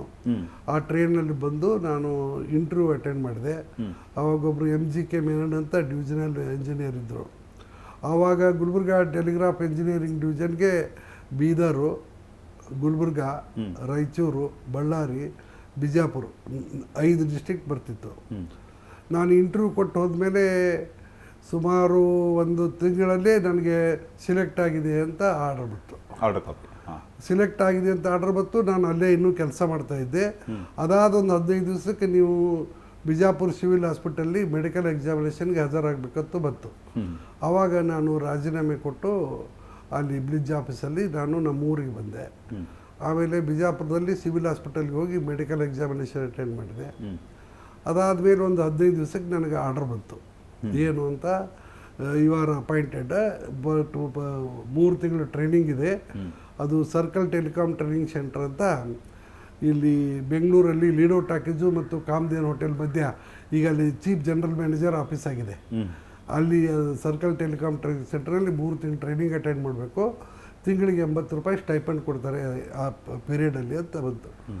ಅದಕ್ಕೆ ನಮ್ಮ ತಾಯಿ ನನಗೆ 300 ರೂಪಾಯಿ ಜೋಡಿಸ್ಕೊಟ್ರು. ಆಮೇಲೆ ನಾನು ಬಸ್ ಹಿಡಿದು ಬಿಜಾಪುರಕ್ಕೆ ಬಂದು ಬಿಜಾಪುರದಿಂದ ಬೆಂಗಳೂರು ಬಸ್ ಬಂದೆ. ಎಷ್ಟನೇ ಇಸ್ವಿಲ್ ಸರ್ ಇದು? ಇದು ನಾನು ಮನೆಯಿಂದ ಹೊರಟದ್ದು 25ನೇ ತಾರೀಕು ಜುಲೈ 1971. ಅದು ಸಾಯಂಕಾಲ ನಾನು ಬಿಜಾಪುರಕ್ಕೆ ಬಂದೆ. 5:15 ಬಿಜಾಪುರ ಬಸ್ ಬಿಡ್ತು. ಆವಾಗ ಡೈರೆಕ್ಟ್ ಈ ಹೊಸಪೇಟೆ ಮೇಲೆ ರೋಡ್ ಸರಿ ಇರಲಿಲ್ಲ. ಆವಾಗ ಬಸ್ಗಳೆಲ್ಲ ಲಿಂಗಸೂರು, ಸಿಂಧನೂರು, ಬಳ್ಳಾರಿ ಮೇಲೆ ಬರ್ತಿತ್ತು. ಬಳ್ಳಾರಿಯಲ್ಲಿ ಡ್ರೈವರ್ ಚೇಂಜ್ ಮಾಡ್ತಿದ್ರು. ಮುಂದೆ ಬೆಳಗ್ಗೆ 7 ಗಂಟೆಗೆ ಸುಭಾಷ್ ನಗರ್ ಬಸ್ ಸ್ಟ್ಯಾಂಡಿಗೆ ಬಂತು. ಆವಾಗ ಅರ್ಧ ಬಸ್ ಸ್ಟ್ಯಾಂಡಲ್ಲಿ ಕಾಂಗ್ರೆಸ್ ಎಕ್ಸಿಬಿಷನ್ ಇತ್ತು, ಅರ್ಧ ಬಸ್ ಸ್ಟ್ಯಾಂಡ್ ಇತ್ತು. ಸ್ವಲ್ಪ ಮಳೆ ಆಗಿತ್ತು, ಅವತ್ತು ನೀರಿತ್ತು. ಬಂದೆ. ನಮಗೆ ನಮ್ಮ ಊರು ಸಮೀಪದವರು ಕರಾಳೆ ಮತ್ತು ಎಲ್ಕಾರ್ ಅಂತ ಇಬ್ಬರು ಇಲ್ಲಿ ರಿಸರ್ವ್ ಬ್ಯಾಂಕ್ ಆಫ್ ಇಂಡಿಯಾದಲ್ಲಿ ನೋಟ್ ಕಮ್ ಕಾಯಿನ್ ಎಕ್ಸಾಮಿನರ್ ಅಂತ ಕೆಲಸ ಮಾಡ್ತಿದ್ರು. ಅವರು ಪ್ಯಾಲೇಸ್ ಗುಟ್ಟಳ್ಳಿ ರೆಹಮತ್ ಮಂಜಿಲ್ ಅಂತ ಒಂದು ಬಿಲ್ಡಿಂಗ್ನಲ್ಲಿ ಒಂದು ರೂಮ್ ತೊಗೊಂಡು ಅಲ್ಲೇ ಇದ್ದರು ಅವರು. ನಾನು ಸೀದಾ ಅವ್ರ ರೂಮಿಗೆ ಬಂದೆ. ರೂಮಿಗೆ ಬಂದು ಸ್ನಾನ ಅದು ಮಾಡಿದ ಮೇಲೆ ನನಗೆ ಡ್ಯೂಟಿಗೆ ರಿಪೋರ್ಟ್ ಮಾಡಿಕೊಂಡೆ. 26ನೇ ತಾರೀಕು ಜುಲೈ 1971. ಮುಂದೆ ಆವಾಗ ನಮ್ಮ ಮನೆ ಹತ್ತಿರ ಅಂದರೆ ಈ ಟಿ ಬಿ ಸ್ಯಾನಿಟೋರಿಯಂ ಹತ್ತಿರ ಹೋಗಿ ನಿಂತರೆ ಬಸ್ ಸಿಗ್ತಿತ್ತು. ಅದನ್ನು ಹಿಡಿದು ನಾವು ಇಲ್ಲಿ ಚರ್ಚ್, ಇದು ಈಗ ನಮ್ಮ ಶಿವಾಜಿನಗರ ಹತ್ರ ಚರ್ಚ್ ಇದೆಯಲ್ಲ, ದೊಡ್ಡ ಚರ್ಚ್, ಸೈಂಟ್ ಮೇರೀಸ್ ಬೆಸಿಲಿಕಾ ಇದೆ, ಅಲ್ಲಿ ಬಂದು ನಾವು 5 ಪೈಸಾನು 10 ಪೈಸಾ ಇತ್ತು ಅದಕ್ಕೆ. ಅಲ್ಲಿಗೆ ಒಂದು ಬಸ್ ಬರ್ತಿತ್ತು. ಅಲ್ಲಿಂದ ಲೀಡೋ ಟಾಕೀಸ್ವರೆಗೆ ಇನ್ನೊಂದು ಬಸ್, ಹಲಸೂರು ಬಸ್ ಹೋಗಿತ್ತು. ಲೀಡೋ ಟಾಕೀಸ್ ಸ್ಟಾಪಿಗೆ ನಾವು ಇಳಿದ್ರೆ ಒಂದು 10 ಹೆಜ್ಜೆ ಹೋದರೆ ನಮ್ಮ ಸರ್ಕಲ್ ಟೆಲಿಕಾಮ್ ಟ್ರೈನಿಂಗ್ ಸೆಂಟರು. ಆವಾಗ ಒಳಗಡೆ ಒಂದು ಹಳೆಯ ಬಿಲ್ಡಿಂಗ್ ಇತ್ತು. ಆವಾಗ ಲಕ್ಷ್ಮೀನಾರಾಯಣ ಅಂತ ಅವರು ಅಸಿಸ್ಟೆಂಟ್ ಇಂಜಿನಿಯರ್ ಇದ್ದರು. ಅವರೇ head of the training centre. ಇನ್ನೊಬ್ಬರು ಕಣಿಕ್ ದಾಸು ಅಂತ ಫೋನ್ ಇನ್ಸ್ಪೆಕ್ಟ್ರು. ಇನ್ನೊಬ್ಬರು ಖಾದರ್ ಅಂತ ಒಬ್ಬರು ಫೋನ್ ಇನ್ಸ್ಪೆಕ್ಟ್ರು. ಅವರೇ ನಮಗೆಲ್ಲ ಟ್ರೈನಿಂಗ್ ಕೊಡ್ತಾಯಿದ್ರು. ಮಧ್ಯಾಹ್ನ ಅಲ್ಲೇ ಕ್ಯಾಂಟೀನ್ ಇತ್ತು. ಅವಾಗ 2ನೇ ಕೊಟ್ಟರೆ ಅವರು ಚಿತ್ರಾನ್ನ ಮತ್ತು ಪುಳಿಯೋಗರೆ ಏನಾದ್ರು ಮಧ್ಯಾಹ್ನ ಊಟಕ್ಕೆ ಕೊಡ್ತಿದ್ರು ಅಲ್ಲಿ. ನಮ್ಮದು ಅಲ್ಲಿ 3 ತಿಂಗಳು ಟ್ರೈನಿಂಗ್ ಆಯಿತು. 3 ತಿಂಗಳು ಟ್ರೈನಿಂಗ್ ಆದಮೇಲೆ ನನಗೆ ಅವಾಗ ಅಲ್ಲಿಯೂ ಒಂದು ಟೆಸ್ಟ್ ಮಾಡಿದರು. ಆವಾಗ ಏನಿತ್ತು ಅಂದರೆ ನಾನೇ ಎಲ್ಲಕ್ಕೆ ಚಿಕ್ಕವನಿದ್ದೆ, ಏಜಲ್ಲಿ ಚಿಕ್ಕವನಿದ್ದೆ ಮತ್ತು ಕ್ವಾಲಿಫಿಕೇಷನಲ್ಲಿ ಚಿಕ್ಕವನು. ಉಳಿದವರೆಲ್ಲ ಏನಿದೆ ಅಂದರೆ ಗ್ರ್ಯಾಜುಯೇಟು, ಪೋಸ್ಟ್ ಗ್ರ್ಯಾಜುಯೇಟು ಎಲ್ಲ ಇದ್ದರು. ಯಾಕೆಂದರೆ ಅವ್ರು ಏನು ಮಾಡ್ತಿದ್ದು ಅಂದರೆ SLC ಮಾರ್ಕ್ಸ್ಗೆ ಗ್ರ್ಯಾಜುಯೇಟ್ ಆಗಿದ್ದರೆ 10% ಮಾರ್ಕ್ಸ್ ಆ್ಯಡ್ ಮಾಡ್ತಿದ್ರು. ಹಾಗಾಗಿ ಎಲ್ಲರೂ ಹೆಚ್ಚು ಕಡಿಮೆ ಗ್ರ್ಯಾಜುಯೇಟ್ ಇದ್ದರು. ನಾನೊಬ್ಬನೇ PUC ಆದವನಲ್ಲಿ. ಮುಂದೆ ಅಲ್ಲಿಯೂ ಒಂದು ಟೆಸ್ಟ್ ಮಾಡಿದರು. ಅಲ್ಲಿಯೂ ನನಗೆ ಫಸ್ಟ್ ಬಂದುಬಿಡ್ತು. ಅಲ್ಲಿ PNT ಅಲ್ಲಿ ಮೆರಿಟಿಗೆ ಭಾಳ ಇದು ಎಲ್ಲ ಸಿಸ್ಟಮೆಟಿಕ್ಕಾಗಿ ಮಾಡ್ತಾರೆ ಕೆಲಸ. ಭಾಳ ಒಳ್ಳೆಯ ಡಿಪಾರ್ಟ್ಮೆಂಟು, ಪ್ರಾಮಾಣಿಕ ಡಿಪಾರ್ಟ್ಮೆಂಟು. ನಂದು ಫಸ್ಟ್ ಬಂದ ಕೂಡಲೇ ಅವರು ಲಾಸ್ಟ್ ಡೇ ಅಂದರೆ 18th ಅಕ್ಟೋಬರ್ಗೆ ನಮಗೆ ಕೇಳಿದರು, ನಿಮ್ಮ ಆಪ್ಷನ್ ಪ್ರಕಾರ, ನೀವು ಮೆರಿಟ್ ಪ್ರಕಾರ ಕೊಡ್ತೀವಿ, ಇಷ್ಟು ವೇಕೆನ್ಸಿ ಇದ್ದಾವೆ, ನಿಮಗೆ ಯಾವ್ದು ಬೇಕು ಆರಿಸ್ಕೊಳ್ಳಿ ಅಂತ. ಆವಾಗ ಇಡೀ ಬಿಜಾಪುರ ಜಿಲ್ಲೆಯಲ್ಲಿ ಒಂದೇ ಒಂದು ವೇಕೆನ್ಸಿ ಇತ್ತು. ಏನು? ಇಂಡಿಯಲ್ಲಿ. ಉಳಿದದ್ದು ವೇಕೆನ್ಸಿಗಳೆಲ್ಲ ಹುಮನಾಬಾದು, ಗಂಗಾವತಿ, ಹೊಸಪೇಟೆ, ಕೊಪ್ಪಳ, ಯಾದಗಿರಿ, ಬಳ್ಳಾರಿ ಇಲ್ಲೆಲ್ಲ ಇದ್ದು. ನಾನು ನಮ್ಮ ಜಿಲ್ಲೆ ಅಂತ ತಿಳ್ಕೊಂಡು ಇಂಡಿ ಆರಿಸ್ಕೊಂಡ್ಬಿಟ್ಟೆ. ಮುಂದೆ 18th ನೈಟು ನಾನು ಅಲ್ಲಿ SRS ಬಸ್ಸಿಗೆ ಕೂತು ಬಾಗಲಕೋಟೆಗೆ ಬಂದೆ. ಅಲ್ಲಿ ಒಂದು ದುರ್ಗಾ ಭವನ ಏನೋ ಒಂದು ಹೋಟೆಲ್ ಇತ್ತು. ಊಟ ಮಾಡಿ ನಾನು ರೈಲ್ವೆ ಸ್ಟೇಷನ್ಗೆ ಹೋದೆ. ರೈಲ್ವೆ ಸ್ಟೇಷನ್ನಲ್ಲಿ ನಾನು ರೈಲ್ವೆ ಹಿಡಿದು ಇಂಡಿಗೆ ಹೋಗಬೇಕಾಗಿತ್ತು, ಪೋಸ್ಟಿಂಗಲ್ಲಿತ್ತು. ಈ ಹುಬ್ಬಳ್ಳಿ ಸೋಲಾಪುರ ಟ್ರೈನ್ ಇದೆ, ಅದು ಇಂಡಿ ಮೇಲೆ ಹಾದು ಹೋಗುತ್ತೆ. ಆವಾಗ ನನ್ನ ಜೊತೆನೇ ಸೆಲೆಕ್ಟ್ ಆಗಿ ನನ್ನ ಜೊತೆನೇ ಟ್ರೈನಿಂಗ್ ಇದ್ದವರು ಒಬ್ಬರು ಕಬಾಡಿಗೆ ಅಂತ ಬಾಗಲಕೋಟೆಯವರು. ಅವನು ಮೊದಲೇ ಬಂದಿದ್ದ, ಬೇರೆ ಬಸ್ಸಿಗೆ ಬಂದಿದ್ದ ಕಾಣುತ್ತೆ ಅವನು. ಸಾಯಂಕಾಲ ಅವನು ಬಂದ. ಅವನಿಗೆ ಯಾದಗಿರೋ ಅಥವಾ ಕೊಪ್ಪಳಕ್ಕೆ ಪೋಸ್ಟಿಂಗ್ ಆಗಿತ್ತು. ಅವನು ನಾನು ಬರ್ತೀನಿ ನಿನ್ನ ಜೋಡಿ ಅಂತೇಳಿ ಬಂದಿದ್ದ ನನ್ನ ಜೋಡಿ. ಅವನು ಯಾದಗಿರಿಗೆ ಆಗಿತ್ತು ಒಂದು ಪೋಸ್ಟಿಂಗು. ಅವನು ನಾವಿಬ್ಬರು ರೈಲ್ವೆ ಸ್ಟೇಷನ್ದಲ್ಲಿ ಭೇಟಿ ಆದ್ವಿ. ಆಮೇಲೆ ನಾನು ರೈಲ್ವೆ ಸ್ಟೇಷನಲ್ಲಿ ಭೇಟಿ ಆದಮೇಲೆ ಇಬ್ಬರು ಕೂಡಿ ಟ್ರೈನಲ್ಲಿ ಬಂದ್ವಿ. ಅವತ್ತು ದೀಪಾವಳಿ ಅಮಾವಾಸ್ಯೆ ಇತ್ತು. ಅವನು ಹೋಳಿಗೆ ಊಟ ಕಟ್ಕೊಂಡು ಬಂದಿದ್ದೆ ಎಲ್ಲ. ಬಿಜಾಪುರ ದಾಟಿದ ಮೇಲೆ ನಾನು ಮತ್ತು ಅವನು ತಂದದ್ದು ಊಟ ನಾವಿಬ್ಬರು ಕೂಡಿ ಮಾಡಿದ್ದೀವಿ. ಅದಾದಮೇಲೆ ಇಂಡಿ ಸ್ಟೇಷನ್ ಬಂದಮೇಲೆ ನಾನು ಇಳಿದೆ. ಅವನ ಪಾಪ ಮುಂದೆ ಹುಟ್ಟಿಗೆಗೆ ಹೋಗಿ ಯಾದಗಿರಿ ಟ್ರೈನ್ ಹಿಡಿಲಿಕ್ಕೆ ಅವನು ಹುಟ್ಟಿಗೆಗೆ ಹೋದ. ಆದರೆ ಏನಾಯಿತು, ನಾವು ಹೋಳಿಗೆ ಊಟ ಅದು ಅದೇ ಮಾಡಿದ್ದರಿಂದ ಈಗಿನಂಗೆ ಅವಾಗ ವಾಟರ್ ಬಾಟಲ್ ಅದು ಟ್ರೈನಲ್ಲಿ ಮಾರ್ತಿರಲಿಲ್ಲ, ಸಿಗ್ತಿರ್ಲಿಲ್ಲ. ಅದಕ್ಕೆ ನಾನು ಇಳಿದ ಕೂಡ ನೀರಡಿಕೆ ಭಾಳ ಆಗಿತ್ತು ನನಗೆ. ನಾನು ನೀರು ಕುಡಿಲಿಕ್ಕೆ ಅಂತ ಕೇಳಿದೆ. ನೀರು ಅಲ್ಲಿ ಸ್ಟೇಷನ್ ಕೊನೆಯಲ್ಲಿ ಒಂದು ಟ್ಯಾಪ್ ಇದೆ, ಅಲ್ಲಿ ನೀರು ಸಿಗುತ್ತೆ ಅಂದರು ಅವರು. ನಾನು ಸ್ಟೇಷನ್ ಕೊನೆಯವರೆಗೆ ನಡ್ಕೊಂಡು ಟ್ರಂಕ್ ತೊಗೊಂಡು ನಡ್ಕೊಂಡು ಹೋಗಿ ನೀರು ಕುಡಿದು ಬರಬೇಕಾದ್ರೆ ಟಾಂಗಾಗಳೆಲ್ಲ ಹೋಗಿದ್ದು. ಇಂಡಿ ರೈಲ್ವೆ ಸ್ಟೇಷನ್ಗೆ ಮತ್ತು ಇಂಡಿ ಊರಿಗೆ 5-6 ಕಿಲೋಮೀಟರ್ ಡಿಫ್ರೆನ್ಸ್ ಇದೆ, ದೂರ ಇದೆ. ದೂರ ಇದ್ದಾಗ ಅಲ್ಲಿಗೆ ಇಂಡಿಯಿಂದ ಬರೋದು ಟಾಂಗಾಗಳಷ್ಟೇ. ನನಗೆ ಹೊರಗೆ ಹೋಗೋದ್ರಲ್ಲಿ ಎಲ್ಲ ಟಾಂಗಾಗಳು ಇಂಡಿಗೆ ಹೋಗಿಬಿಟ್ಟಿದ್ದು. ಮುಂದೆ ನಾನು ಸ್ಟೇಷನ್ ಮಾಸ್ಟರ್ಗೆ ಹೋಗಿ ಕೇಳಿದೆ. ಅವ್ರು ಕೇಳಿದ್ರು ಎಲ್ಲ ಟಾಂಗಾ ಹೋಗಿದ್ದಾವೆ, ಬೆಳಗಿನ 5 ಗಂಟೆ ಟ್ರೈನಿಗೆ ಮತ್ತೆ ಬರ್ತಾವ ಇಂಡಿಯಿಂದ, ಆವಾಗ ನೀವು ಆ ಟಾಂಗಾದಾಗ ಇಂಡಿಗೆ ಹೋಗ್ಬೋದು, ಅಲ್ಲಿ ತನಕ ಇಲ್ಲೇ ಕೂತ್ಕೊಳ್ಳಿ ನಮ್ಮ ರೂಮ್ನಲ್ಲಿ ಅಂತಂದರು. ನಾನು 1 ತಾಸು ಕೂತೆಯಲ್ಲಿ ಕೂತ ಮೇಲೆ ನನಗೆ ಯಾಕೋ ಅಲ್ಲಿ ಕೂಡಲಿಕ್ಕೆ ಮನಸ್ಸಾಗಲಿಲ್ಲ. ಬೆಳಗಿನ 5 ತನಕ ಹೆಂಗೆ ಕುಂಡ್ರದು ಅಂತ. ಮುಂದೆ ನಾನು ಮಾಸ್ತರ್ ಕೇಳಿದೆ, ಎಷ್ಟು ದೂರ ಆಗುತ್ತೆ ಇದು ಇಂಡಿ ಅಂತ ಕೇಳಿದೆ. ಒಂದು 5-6 ಕಿಲೋಮೀಟ್ರ್ ಆಗುತ್ತೆ ಅಂತಂದರು. ನನಗೆ ಯಾವ ಕಡೆ ಇದೆ ಸ್ವಲ್ಪ ತೋರಿಸ್ಬರ್ರಿ ಅಂತಂದೆ. ಪಾಪ ಹೊರಗಡೆ ಹಾಂ ತೋರಿಸಿದ್ರು. ದೂರದಲ್ಲಿ ಲೈಟ್ ಕಾಣ್ತಾ ಇತ್ತು, ಅಲ್ಲಿ ತನಕ ರೋಡ್ ಇದೆ ರೀ ಅಂತಂದ್ರು ಅವರು. ಅಂದ್ರೆ ಅವಾಗ ಈಗಿನಾಗ ಟಾರ್ ರೋಡ್ ಇರಲಿಲ್ಲ, ಮಡ್ ರೋಡ್ ಇತ್ತು. ನನಗೇನೋ ಧೈರ್ಯ ಬಂತು, ನಾನು ಟ್ರಕ್ ತೊಗೊಂಡು ನಾನು ಹೊರಟುಬಿಟ್ಟೆ.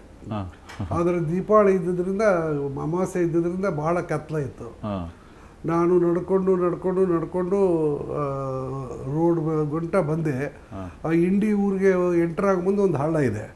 ಆ ಹಳ್ಳ ದಾಟಿದ ಕೂಡಲೇ ಒಬ್ಬ ಪೊಲೀಸ್ ಬಂದ. ಅವನು ನನಗೆ ಹಿಡ್ಕೊಂಡ್ಬಿಟ್ಟ, ಎಲ್ಲಿ ಹೋಗ್ತಾ ಇದ್ದ ಇಷ್ಟೊತ್ತಾಗಿ. ಒಂದು ರಾತ್ರಿ 1 ಗಂಟೆದು ಆಗಿತ್ತಾಗ. ಅವನು ಆಮೇಲೆ ಗೊತ್ತಾಯಿತು ಅವನು ಜಹಾಂಗೀರ್ ಅಂತ ಪೊಲೀಸು, ಇಲ್ಕಲ್ದವನು, ಇಂಡಿ ಒಳಗೆ ಡ್ಯೂಟಿ ಮಾಡ್ತಾಯಿದ್ದ. ಮುಂದೆ ನಾನು ಕೇಳಿದೆ, ಇಲ್ಲ ನನಗೆ ಹಿಂಗೆ ಅಪಾಯಿಂಟ್ಮೆಂಟ್ ಬಂದಿದೆ, ನಾನು ಟೆಲಿಫೋನ್ ಎಕ್ಸ್ಚೇಂಜ್ಗೆ ಹೋಗಿ ರಿಪೋರ್ಟ್ ಮಾಡ್ಕೊಳಕ್ಕೆ ಬಂದಿದ್ದೀನಿ, ಟಾಂಗಾ ತಪ್ಪಿದ್ರಿಂದ ನಡ್ಕೊಂಡು ಬಂದಿದ್ದೀನಿ ಅಂತ ಹೇಳಿದೆ. ಅವನು ನನ್ನನ್ನು ಕರ್ಕೊಂಡು, ನನಗೂ ಅಲ್ಲೇ ಡ್ಯೂಟಿ ಹಾಕಿದ್ದಾರೆ ಬರ್ರಿ ಅಂದ. ಯಾಕಂದರೆ ಆವಾಗ ಬಾಂಗ್ಲಾದೇಶ ವಾರ್ ನಡೆಯುವ ಸಂಭವ ಇತ್ತು. ಹಾಗಾಗಿ ಟೆಲಿಫೋನ್ ಎಕ್ಸ್ಚೇಂಜ್ ಸೆನ್ಸಿಟಿವ್ ಪ್ಲೇಸ್ ಅಂತ ತಿಳ್ಕೊಂಡು ರಾತ್ರಿ ಒಬ್ಬ PC ಪೋಸ್ಟ್ ಮಾಡ್ತಾಯಿದ್ರು ಅಲ್ಲಿ, ಎಲ್ಲಿ ಟೆಲಿಫೋನ್ ಎಕ್ಸ್ಚೇಂಜ್ಗೆ. ಅವತ್ತು ಆ ಜಹಾಂಗೀರ್ಗೆ ಪೋಸ್ಟ್ ಮಾಡಿದ್ರು. ಅವನು ನಾನು ಕರ್ಕೊಂಡು ಹೋದು ಎಕ್ಸ್ಚೇಂಜ್ಗೆ ಹೋದ. ಅಲ್ಲಿ ಫಸ್ಟ್ ಫ್ಲೋರ್ ಕೆಳಗೆ DCC ಬ್ಯಾಂಕ್ ಇತ್ತು, ಮೇಲ್ಗಡೆ ಫಸ್ಟ್ ಫ್ಲೋರಲ್ಲಿ ಎಕ್ಸ್ಚೇಂಜ್ ಇತ್ತು. ನಾನು ಹೋದೆ. ಅಲ್ಲಿ ಅವಾಗ ನರಸಿಂಹ ದಾಬಡೆ ಅಂತ ಒಬ್ಬರು ಸೀನಿಯರ್ ಆಪ್ರೇಟ್ರು ಗುಜರಾತ್ದಿಂದ ಟ್ರಾನ್ಸ್ಫರ್ ಆಗಿ ಬಂದಿದ್ದರು.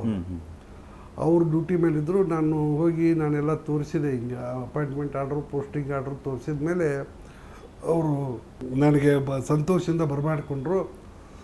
ಅವರು CBNM ಎಕ್ಸ್ಚೇಂಜ್, ಅದು ಅಂದರೆ ಸೆಂಟ್ರಲ್ ಬ್ಯಾಟ್ರಿ ನಾನ್ ಮಲ್ಟಿಪಲ್ ಎಕ್ಸ್ಚೇಂಜ್. ಅದು ಅಲ್ಲಿ ಏನು ಭಾಳ ಕೆಲಸ ಇರೋದಿಲ್ಲ ಬಿದ್ರಿಯವರೇ. ಇಲ್ಲಿ ನಾವು 12 ಗಂಟೆ 1 ಗಂಟೆ ಆದಮೇಲೆ ನಾವು ಮಲ್ಕೊಂಡು ಬಿಡ್ತೀವಿ ಟೇಬಲ್ ಮೇಲೆ. ಯಾವುದಾದ್ರೂ ಕಾಲ್ ಬಂದರೆ ಅಲಾರಾಮ್ ಇರ್ತದೆ, ನಾವು ಅಟೆಂಡ್ ಮಾಡ್ತೀವಿ. ಸಾಮಾನ್ಯವಾಗಿ ರಾತ್ರಿ 12 ಗಂಟೆ ನಂತರ ಬೆಳಗಿನ 6 ತನಕ ಕಾಲ್ಗಳು ಬರೋದು ಕಡಿಮೆ. ನಾನು ಮಕ್ಕೋತೀನಿ, ನೀವು ಮಕ್ಕೊಳ್ರಿ ಅಂತಂದರು. ಆವಾಗ ಇಷ್ಟು ದೊಡ್ಡ ದೊಡ್ಡ ಟೆಲಿಫೋನ್ ಡೈರೆಕ್ಟ್ರುಗಳು ಎಲ್ಲ ಬರ್ತಿದ್ದು. ಎಲ್ಲ ಸರ್ಕಲ್ ಅಂದರೆ Rajasthan circle, Maharashtra circle, Mumbai city, ಎಲ್ಲರೂ ಟೆಲಿಫೋನ್ ಡೈರೆಕ್ಟ್ರುಗಳು ನಮ್ಮಲ್ಲಿದ್ದು. ಅಲ್ಲಿ ಅದ್ರಾಗ ಅವ್ರು ಬಂದಿದ್ರು. ನೀವು ನನಗೊಂದು ಜಮ್ಖಾನ ಹಾಸ್ಕೊಟ್ರು, ಅವರೊಂದು ಜಮ್ಖಾನ, ಟೇಬಲ್ ಮೇಲೆ ಜಮ್ಖಾನ ಹಾಸ್ಕೊಂಡು ಅವರು ಮಕ್ಕೊಂಡ್ರು. ನಾನು ಒಂದು ತೆಲ್ದಿಮ್ ಅಂತ ನನಗೊಂದು ಟೆಲಿಫೋನ್ ಡೈರೆಕ್ಟ್ರ್ ಕೊಟ್ಟರು. ಇಷ್ಟು ದೊಡ್ಡ ಇರ್ತಿದ್ವು ಆಗ. ಮುಂದೆ ಅದಾದ್ಮೇಲೆ ಮಲ್ಕೊಂಡು ಬೆಳಗ್ಗೆ ಎದ್ದಾಗ ಏನಾಯಿತು, ನಮ್ಮ KP ಕುಲಕರ್ಣಿ ಮತ್ತು ಅವಿನಾಶ್ ಧರ್ಮಾಧಿಕಾರಿ ಅಂತ ಬಂದರು. ಅವರು ಅಲ್ಲೇ ಇರ್ತಿದ್ರು. ಎಲ್ಲಿ ಅವರು ಅಲ್ಲೇ ಆಪ್ರೇಟ್ರಾಗಿ ಕೆಲಸ ಮಾಡ್ತಾಯಿದ್ರು. ಆದರೆ ಅಲ್ಲಿ ನಮ್ಮಲ್ಲಿ ಏನಿದ್ರೆ ಅಲ್ಲಿ ಟಾಯ್ಲೆಟ್ ಇರಲಿಲ್ಲ, ಅಲ್ಲಿ ಲ್ಯಾಬೋಟ್ರಿ ಇರಲಿಲ್ಲ ಅಲ್ಲಿ ಅವ್ರ ಮನೆಗೆ. ಅಲ್ಲಿ ಎಕ್ಸ್ಚೇಂಜ್ಗೆ ಹತ್ತಿರ ಒಂದು ಎಕ್ಸ್ಚೇಂಜ್ಗೆ ಅಟ್ಯಾಚ್ ಆಗಿ ಒಂದು ಲ್ಯಾಬೋಟ್ರಿ ಇತ್ತು ಕೆಳಗೆ. ಅದಕ್ಕೆ ಅವರ ಮುಂಜಾನೆ ಇದಕ್ಕೆ ಬಂದಿದ್ರು ಅವರು. ಆವಾಗ ಅವ್ರ ಪರಿಚಯ ಆಯಿತು. ನೋಡಪ್ಪ, ನಾವು ಇಬ್ಬರು ಇದ್ದೀವಿ, 30 ರೂಪಾಯಿ ಬಾಡಿಗೆ ಇದೆ, ಮತ್ತು ನೀನು ಬರ್ತಿದ್ರಪ್ಪ, ಮನೆ ದೊಡ್ಡದಿದೆ, 3 ಮಂದಿ ಇರ್ಬೋದು ಅಂತಂದರು. ಆಯಿತು ಅಂತ ನಾನು ಅವ್ರ ಜೋಡಿ ಹೋಗಿ ಅವ್ರ ಮನೆಯಾಗೆ ಸೇರಿದೆ. ಬರೀ 30 ರೂಪಾಯಿ ವರ್ಷ ಬಾಡಿಗೆ ಇತ್ತು ತಿಂಗಳಿಗೆ. 10 ರೂಪಾಯಿ ಏನಿದೆ ನೀರಿಗೆ ಕೊಡ್ತಿದ್ವಿ. ಇಂಡಿಯಲ್ಲಿ ನೀರಿನ ಪ್ರಾಬ್ಲಮ್ ಭಾಳ ಇತ್ತಾಗ. ಈ ತಳ್ಳು ಗಾಡಿಯಲ್ಲಿ 4 ಕೊಡ ನೀರು ತೊಗೊಂಡು ಬರ್ತಿದ್ರು. 3 ಕೊಡ ಏನಿದೆ ಸ್ನಾನಕ್ಕೆ ದೊಡ್ಡ ಬ್ಯಾರಲ್ ಮಾಡಿದ್ರು. ಈ ಪೆಟ್ರೋಲ್ ಬ್ಯಾರಲ್, ಸೀಮೆ ಎಣ್ಣೆ ಬ್ಯಾರಲ್ ಬರ್ತಾವಲ್ಲ, ಒಳಗೆ ಪೇಂಟ್ ಮಾಡಿ ಹಾಕಿಟ್ಟಿದ್ರು. ಅದರೊಳಗೆ 3 ಕೊಡ ಹಾಕಿದ್ರು. 1 ಕೊಡ ಮನೆ ಒಳಗೆ ಕುಡಿಯೋಕೆ ಕೊಡ್ತಿದ್ರು. ಮುಂದೆ ನಾನು ಒಟ್ಟು 40 ರೂಪಾಯಿ ತಿಂಗಳಿಗೆ 40 ರೂಪಾಯಿ ತಿಂಗಳಿಗೆ ಎಲ್ಲರಿಗೂ ಕೂಡಿ ಒಬ್ಬೊಬ್ಬರಿಗೆ 14 ರೂಪಾಯಿ ಬರ್ತಿತ್ತು ಅಷ್ಟೇ. ಮುಂದೆ ನಾನು ಅಲ್ಲಿ ಹೋಗಿ ಅವ್ರ ಜೋಡಿ ಇದ್ಕೊಂಡು ಕೆಲಸ ಶುರು ಮಾಡಿದೆ. ಅಲ್ಲಿ ಇಂಡಿ ಭಾಳ ಸಣ್ಣ ಎಕ್ಸ್ಚೇಂಜು. ಅಂದರೆ ಇಂಡಿ ಒಂದು CBNM ಬೋರ್ಡ್ ಇತ್ತು, ಆಮೇಲೆ ಮೊರಟಿಗೆ ಒಂದು SAX ಇತ್ತು, ಸಿಂಧಿಗೆ ಒಂದು SAX ಇತ್ತು, ಸ್ಮಾಲ್ ಆಟೋ ಎಕ್ಸ್ಚೇಂಜ್ ಅಂತ ಒಂದು 20 ಫೋನ್ಗಳಷ್ಟೇ, ಚಡ್ಚನ್ ಒಂದು SAX ಇತ್ತು. ಮುಂದೆ ಆಲ್ಮೇಲು, ಅಗರ್ಕೇಡು, ತಾಂಬ, ಸಾಲೋಟ್ಗಿ, ಇವು ಕೆಲವು PCO ಇದ್ದು, ಪಬ್ಲಿಕ್ ಕಾಲ್ ಆಫೀಸ್ ಅಂತ. ಒಂದು ಅಲ್ಲಿ ಇಂಡಿ ಒಳಗೊಂದು 50 ನಂಬರ್ ಇದ್ದು, ಸಿಂಧಿಗೆ ಒಳಗೊಂದು 20-22 ನಂಬರ್ ಇದ್ದು, ಚಡ್ಚನ್ದಾಗ ಒಂದು 22 ಟೆಲಿಫೋನ್ ಇದ್ದು, ಮೊರಟಿಗೆಯಲ್ಲಿ ಒಂದು 10-15 ನಂಬರ್ ಇದ್ದು ಅಷ್ಟೇ. ಸೊ ಚೆನ್ನಾಗಿ 5-6 ಜನ ಆಪ್ರೇಟರ್ ಇದ್ದರು. ಅಲ್ಲಿ ಶಿಕ್ಷಣದ ಫೆಸಿಲಿಟಿ ಇಲ್ಲದೆ ಇದ್ದಿದ್ದರಿಂದ ಬೇರೆ ಆಪ್ರೇಟರ್ಗಳೆಲ್ಲ ಬಿಜಾಪುರಕ್ಕೆ ಮನೆ ಮಾಡಿ ದಿವಸ ಬಂದು ಹೋಗ್ತಿದ್ರು, ಟ್ರೈನಿಗೆ ಬಂದು ಇದಕ್ಕೆ ಬಂದು. ಯಾಕಂದರೆ ಟ್ರೈನು ಭಾಳ ಚೀಪ್ ಇದ್ದಾಗ, ಮತ್ತು ಸ್ಟೇಷನಿಂದ ಇಂಡಿಗೆ ಬರೋಕ್ಕೆ 4 ಅಡಿ ತೊಗೊತಿದ್ರು ಟಾಗಾದವರು, 4 ಹಾಂ. ಮುಂದೆ ಬರ್ಬರ್ತಾ ಎಲ್ಲರೂ ಸಾಧ್ಯ ಆದಷ್ಟು ಬೇಗ ಟ್ರಾನ್ಸ್ಫರ್ ಮಾಡ್ಕೊಂಡು ಬಿಜಾಪುರಕ್ಕೆ, ಬಾಗಲಕೋಟೆಗೆ ಹೋಗಕತ್ತಿದ್ಬಿಟ್ರು. ಹೀಗಾಗಿ 1-1.5 ವರ್ಷದಲ್ಲಿ ನಾನೇ ಸೀನಿಯರ್ ಆಗಿ ನಾನೇ ಹೆಡ್ ಟೆಲಿಫೋನ್ ಆಪ್ರೇಟರ್ ಅಂತ ಅದೇ. ಆವಾಗ ಹೆಡ್ ಟೆಲಿಫೋನ್ ಆಪ್ರೇಟರ್ ಅಂದರೆ ₹5 ಎಕ್ಸ್ಟ್ರಾ ಪಗಾರ ಇರ್ತಿತ್ತು. ಎಲ್ಲರಿಗೂ ಡ್ಯೂಟಿ ಕೊಡೋದು, ಮತ್ತು ಹಿಂದಿನ ದಿನ ಬುಕ್ ಆದಂಥ ಟ್ರಂಕ್ ಕಾಲ್ಗಳು, ಇನ್ಕಮಿಂಗು ಔಟ್ ಗೋಯಿಂಗು ಎಲ್ಲ ಟ್ರಂಕ್ ಕಾಲ್ಗಳು. ಎಷ್ಟನೇ ವರ್ಷ ಸರ್? ಎಷ್ಟು ಏಜ್ ಇತ್ತು ನಿಮಗೆ ಆ ಟೈಮಲ್ಲಿ? ನನಗೆ ಅವಾಗ ಆ್ಯಕ್ಚುಲ್ ಆಗಿ 16-17 ವರ್ಷ ಆಗಿತ್ತು ಅಷ್ಟೇ. 17 ವರ್ಷಕ್ಕೆ ಅಷ್ಟೇ ಅಂದರೆ ನೀವೇ ಕಡಿಮೆ ವಯಸ್ಸು ಸರ್. ಇದೆಲ್ಲ ನೀವಲ್ಲೆಲ್ಲ ಹೋಗಿ ಕೆಲಸಕ್ಕೆ ಸೇರ್ಕೋತೀರಿ ಎಲ್ಲ, ಈ ರೀತಿ ಒಂದು ಗೌರ್ಮೆಂಟ್ ಕೆಲಸ ನಿಮಗೆ ಸಿಗುತ್ತೆ. IPS ಆಗಬೇಕು ಅನ್ನೋ ಒಂದು ಕನಸು ಯಾಕೆ? ಇಲ್ಲ, ಅವಾಗ ಏನಾಯಿತು ಅಂತಂದರೆ, ನಾನು ಅಲ್ಲಿ ಕೆಲಸ ಮಾಡ್ತಾ ಇದ್ನಲ್ಲ, ಅಲ್ಲಿ ಅವಾಗ ಪೋಸ್ಟ್ಸು ಮತ್ತು ಟೆಲಿಗ್ರಾಫು ಟೆಲಿಫೋನು ಒಂದೇ ಡಿಪಾರ್ಟ್ಮೆಂಟ್ ಇತ್ತು. ಪೋಸ್ಟ್ ಮಾಸ್ಟರ್ ಜನರಲ್ ಅಂತ ಬೆಂಗಳೂರಾಗ ಇರ್ತಿದ್ರು, ಕರ್ನಾಟಕ ಸರ್ಕಲ್ಲು. ಅಲ್ಲಿ ಒಬ್ರು ಡೈರೆಕ್ಟರ್ ಆಫ್ ಪೋಸ್ಟ್ಸ್ ಅಂತ ಒಬ್ರು ಇರ್ತಿದ್ರು, ಡೈರೆಕ್ಟರ್ ಆಫ್ ಟೆಲಿಗ್ರಾಫ್ಸ್ ಅಂತ ಒಬ್ರು ಇರ್ತಿದ್ರು. ಟೆಲಿಗ್ರಾಫ್ಸ್ ಇದ್ದವರು ಟೆಲಿಫೋನು ಮತ್ತು ಟೆಲಿಗ್ರಾಫಿ ಎರಡು ನೋಡ್ಕೊತಿದ್ರು, ಪೋಸ್ಟ್ದವ್ರು ಪೋಸ್ಟ್ ನೋಡ್ಕೊತಾ ಇದ್ರು. ಎರಡೂ ಕೂಡ ಒಂದೇ ಡಿಪಾರ್ಟ್ಮೆಂಟ್ ಆಗ. ಆವಾಗ ಏನಾಯಿತು ಅಂತಂದರೆ, ಅಲ್ಲಿ ವರ್ಲ್ಡ್ ಕಮ್ಯುನಿಕೇಷನ್ ಡೇ ಅಂತ ಅಬ್ಸರ್ವ್ ಮಾಡ್ತಾರೆ, ವರ್ಲ್ಡ್ ಕಮ್ಯುನಿಕೇಷನ್ ಡೇ.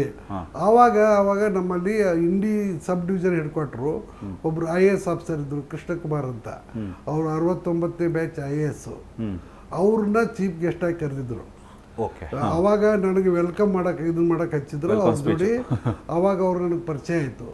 ಆವಾಗ ಅವ್ರು ಮಾತಾಡ್ತಾ ಫಂಕ್ಷನ್ ಮುಗಿದ್ಮೇಲೆ ನನಗೆ ಕೇಳಿದರು, ಏನು ಕಲ್ತಿದ್ದೀರಾ, ಏನು, what is your age, what is your date of birth ಎಲ್ಲ ಕೇಳಿದರು.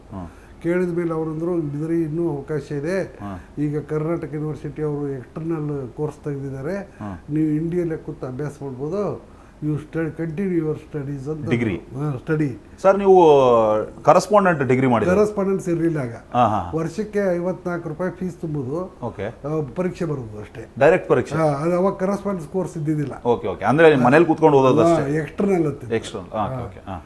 ಮುಂದೆ ಆಯಿತು ಅಂತ ನನಗೆ ಆವಾಗ ಅವ್ರು ಹೇಳಿದ್ದು ಸರಿ ಅನ್ನಿಸ್ತು. ಆವಾಗ ವಿಯೆಟ್ನಾಂ ವಾರ್ ನಡೆದಿತ್ತು. ಅವ್ರ ಸಾಹೇಬ್ರ ಮನೆಗೆ ಇಂಪ್ರಿಂಟು, ಇಲ್ಯುಸ್ಟ್ರೇಟೆಡ್ ವೀಕ್ಲಿ ಎಲ್ಲ ಪೇಪರ್ಗಳು ಬರ್ತಿದ್ರು. ನಾನು ಅವ್ರ ಮನೆಗೆ ಹೋಗಿ ಪೇಪರ್ ತಂದು ಓದಿ ಮತ್ತು ಅವ್ರಿಗೆ ಓದಿ ಕೊಡ್ತಿದ್ದೆ. ಮುಂದೆ 72ರಲ್ಲಿ ನಾನು ರಿಜಿಸ್ಟರ್ ಮಾಡಿಕೊಂಡೆ, ಏನಂತ, ಎಕ್ಸ್ಟರ್ನಲ್ ಸ್ಟೂಡೆಂಟ್ ಅಂತ. 73ರಲ್ಲಿ BA1 ಆಯಿತು.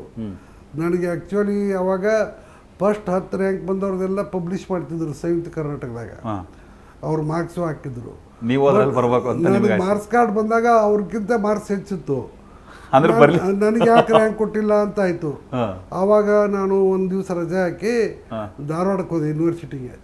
ಶಾಪೇಟಿ ಅಂತ ಕಂಟ್ರೋಲರ್ ಆಫ್ ಎಕ್ಸಾಮಿನೇಷನ್ ಇದ್ದರು. ಅವ್ರಿಗೆ ಭೇಟಿ ಆದೆ, ಸರ್ ನಾನು ಮಾರ್ಕ್ಸ್ ತಂದಿದ್ದೀನಿ, ಇದು ಸಂಯುಕ್ತ ಕರ್ನಾಟಕ ಪೇಪರ್ದು, ಇಲ್ಲಿ ಅವ್ರಿಗಿಂತ ನನಗೆ ಹೆಚ್ಚು ಮಾರ್ಕ್ಸ್ ಬಂದಿದೆ, ನನಗೆ ರ್ಯಾಂಕ್ ಯಾಕೆ ಕೊಟ್ಟಿಲ್ಲ ಅಂದ್ರೆ, ಇಲ್ಲ ನಾವು ಎಕ್ಸ್ಟರ್ನಲ್ ಅವ್ರಿಗೆ ರ್ಯಾಂಕ್ ಕೊಡಲ್ಲ ಅಂತಂದ್ರು.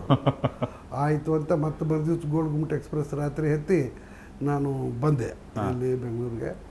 ಮುಂದೆ 73ರಲ್ಲಿ BA1 ಆಯಿತು, 74ರಲ್ಲಿ BA2 ಆಯಿತು, 75ರಲ್ಲಿ BA ಫೈನಲ್ ಆಯಿತು. ಮುಂದೆ ಅದ BA ಫೈನಲ್ ಆದಮೇಲೆ ಭಾಳ ಕಡೆ ಅರ್ಜಿ ಹಾಕಿದೆ. ಹೆಚ್ಚು ಕಡಿಮೆ ನನಗೊಂದು 10-12 ಕಡೆ ಸೆಲೆಕ್ಷನ್ ಆಯಿತು. ಗೌರ್ಮೆಂಟ್ ಕೆಲಸ, ಗೌರ್ಮೆಂಟು, ಬ್ಯಾಂಕು, LIC, GIC ಮತ್ತು ಏರ್ ಇಂಡಿಯಾ ಎಲ್ಲ ಸೆಲೆಕ್ಟ್ ಆದವು.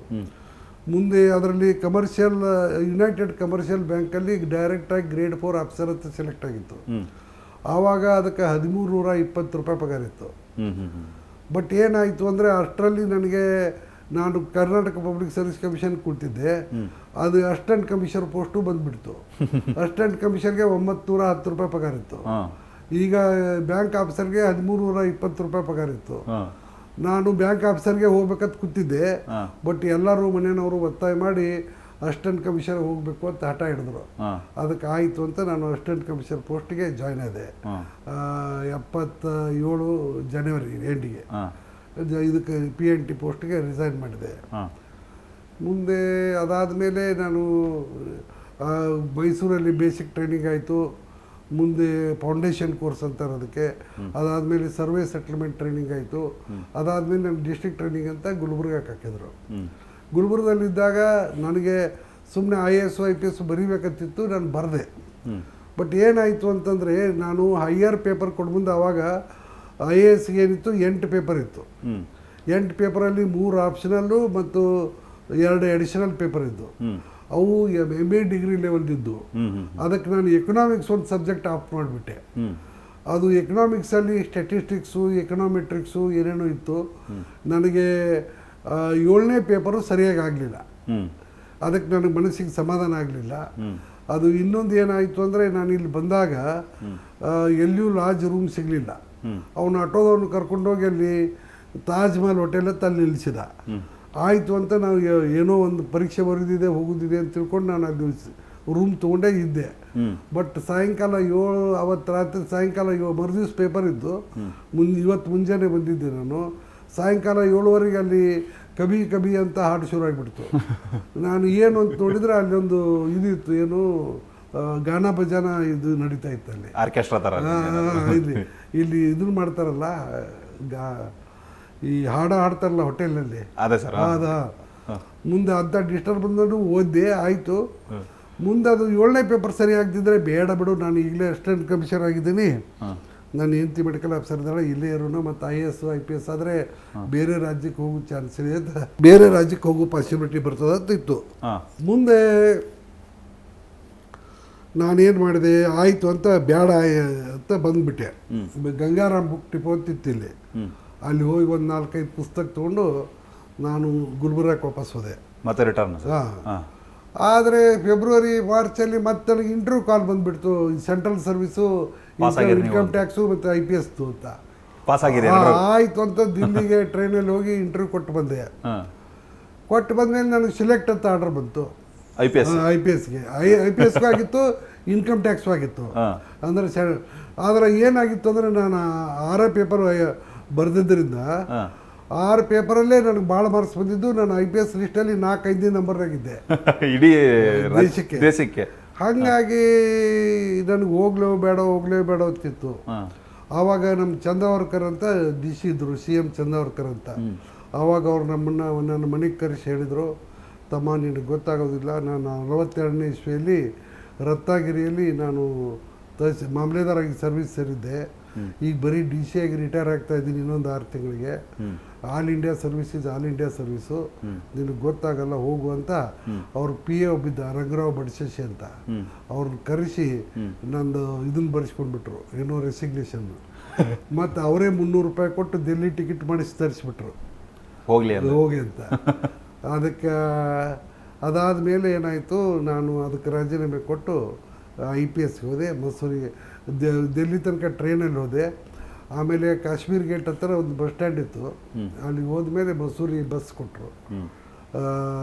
ಮಸೂರಿ ಬಸ್ ರಾತ್ರಿ ಹತ್ತಿದ್ದೆ, ಬೆಳಗ್ಗೆ 6 ಗಂಟೆಗೆ ಮಸೂರಿ ಮುಟ್ಟಿದೆ. ಜೂನ್ 16, 1978ಕ್ಕೆ ನಾನು ಮಸೂರಿಯಲ್ಲಿ ಲಾಲ್ ಬಹದ್ದೂರ್ ಶಾಸ್ತ್ರಿ ನ್ಯಾಷನಲ್ ಅಕಾಡೆಮಿಯಲ್ಲಿ IPS ಪ್ರೊಬೇಷನರ್ ಅಂತ ರಿಪೋರ್ಟ್ ಮಾಡಿಕೊಂಡೆ. ಅಲ್ಲಿಂದ ಸರ್ ಕರ್ನಾಟಕ ಯಾಕೆ ಬರ್ತೀರಿ? ಅದು ನಂದು ಹೈಯೆಸ್ಟ್ ಮೆರಿಟ್ ಇತ್ತಲ್ಲ ಕರ್ನಾಟಕದಾಗ.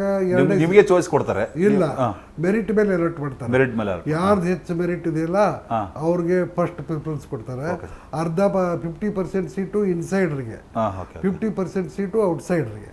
ಸರ್ ಇಲ್ಲಿ ಬರ್ತೀರಿ, ಕರ್ನಾಟಕಕ್ಕೆ ಬರ್ತೀರಿ, ಕರ್ನಾಟಕ ಕೇಳಾರ IPS ಆಗ್ತೀರಿ.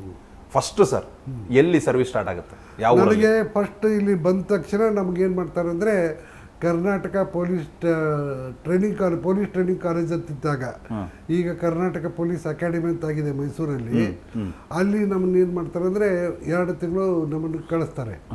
ಅಲ್ಲಿ ನಮಗೆ ಲೋಕಲ್ ಲಾಸ್ ಅಂತ ಇರ್ತವೆ. ಈ ಕರ್ನಾಟಕ ಪೊಲೀಸ್ ಆಕ್ಟ್ ಇರ್ಬೋದು, ಕರ್ನಾಟಕ ಎಕ್ಸೈಸ್ ಆಕ್ಟ್ ಇರ್ಬೋದು, ನಾಲೆಜ್ ಕೊಡೋದು, ಕರ್ನಾಟಕ ಪೊಲೀಸ್ ಮ್ಯಾನ್ಯುವಲ್ ಇರಬೇಕು. ಮತ್ತು ನಮಗಲ್ಲೆಲ್ಲ ನ್ಯಾಷನಲ್ ಅಕಾಡೆಮಿಯಲ್ಲಿ ಎಲ್ಲ ಹಿಂದಿ ಕಮಾಂಡು ಡ್ರಿಲ್ಗೆ, ಪರೇಡ್ಗೆ ಅದು ಹಿಂದಿ ಕಮಾಂಡ್ ಇರ್ತದೆ. ಇಲ್ಲಿ ನಮಗೆ ಕರ್ನಾಟಕದಲ್ಲಿ ಇಂಗ್ಲೀಷ್ ಕಮಾಂಡ್ ಇತ್ತು. ನಾವು ಇಂಗ್ಲೀಷ್ ಕಮಾಂಡ್ ಕಲಿಬೇಕು. ಅದಕ್ಕೆ ನಮಗೆ ಇಲ್ಲಿ 2 ತಿಂಗಳು ಇಲ್ಲೇ ಇದ್ದು ನಾವು ಅದನ್ನೆಲ್ಲ ಕಲ್ತ್ವಿ. ಅದಾದ್ಮೇಲೆ ನನಗೆ ಟ್ರೈನಿಂಗ್ಗೆ ಮೈಸೂರು ಡಿಸ್ಟ್ರಿಕ್ಟ್ಗೆ ಅಲಾಟ್ ಮಾಡಿದ್ರು. ಮೈಸೂರು ಡಿಸ್ಟ್ರಿಕ್ಟಲ್ಲಿ ನನಗೆ ಚಾಮರಾಜನಗರ ಕಳಿಸ್ಕೊಟ್ರು. ASP ಆಗಿ. ASP ಅಂದ್ರೆ ಟ್ರೈನಿಂಗ್ನಾಗ. ಆವಾಗ ನಾವು 1 ತಿಂಗಳು ಕಾನ್ಸ್ಟೇಬಲ್ ಅಂತ, 1 ತಿಂಗಳು ಹೆಡ್ ಕಾನ್ಸ್ಟೇಬಲ್ ಅಂತ, 2 ತಿಂಗಳು PSI ಅಂತ, 1 ತಿಂಗಳು CPI ಅಂತ, 1 ತಿಂಗಳು DSP ಅಂತ ಕೆಲಸ ಮಾಡಬೇಕು. ಅಲ್ಲ ಸರ್, ಈ ನನಗೆ ಗೊತ್ತಿರೋ ಹಾಗೆ ಟ್ರೈನಿಂಗ್ ಟೈಮಲ್ಲಿ ಡಿಸ್ಟ್ರಿಕ್ಟ್ ಅಲ್ಲಿ ಕಳಿಸ್ತಾರೆ, ASP ಅಡಿಷನಲ್ SP. ಅದು ನಮ್ಗೆ ಸಂಬಳ ASP ಇರ್ತದೆ.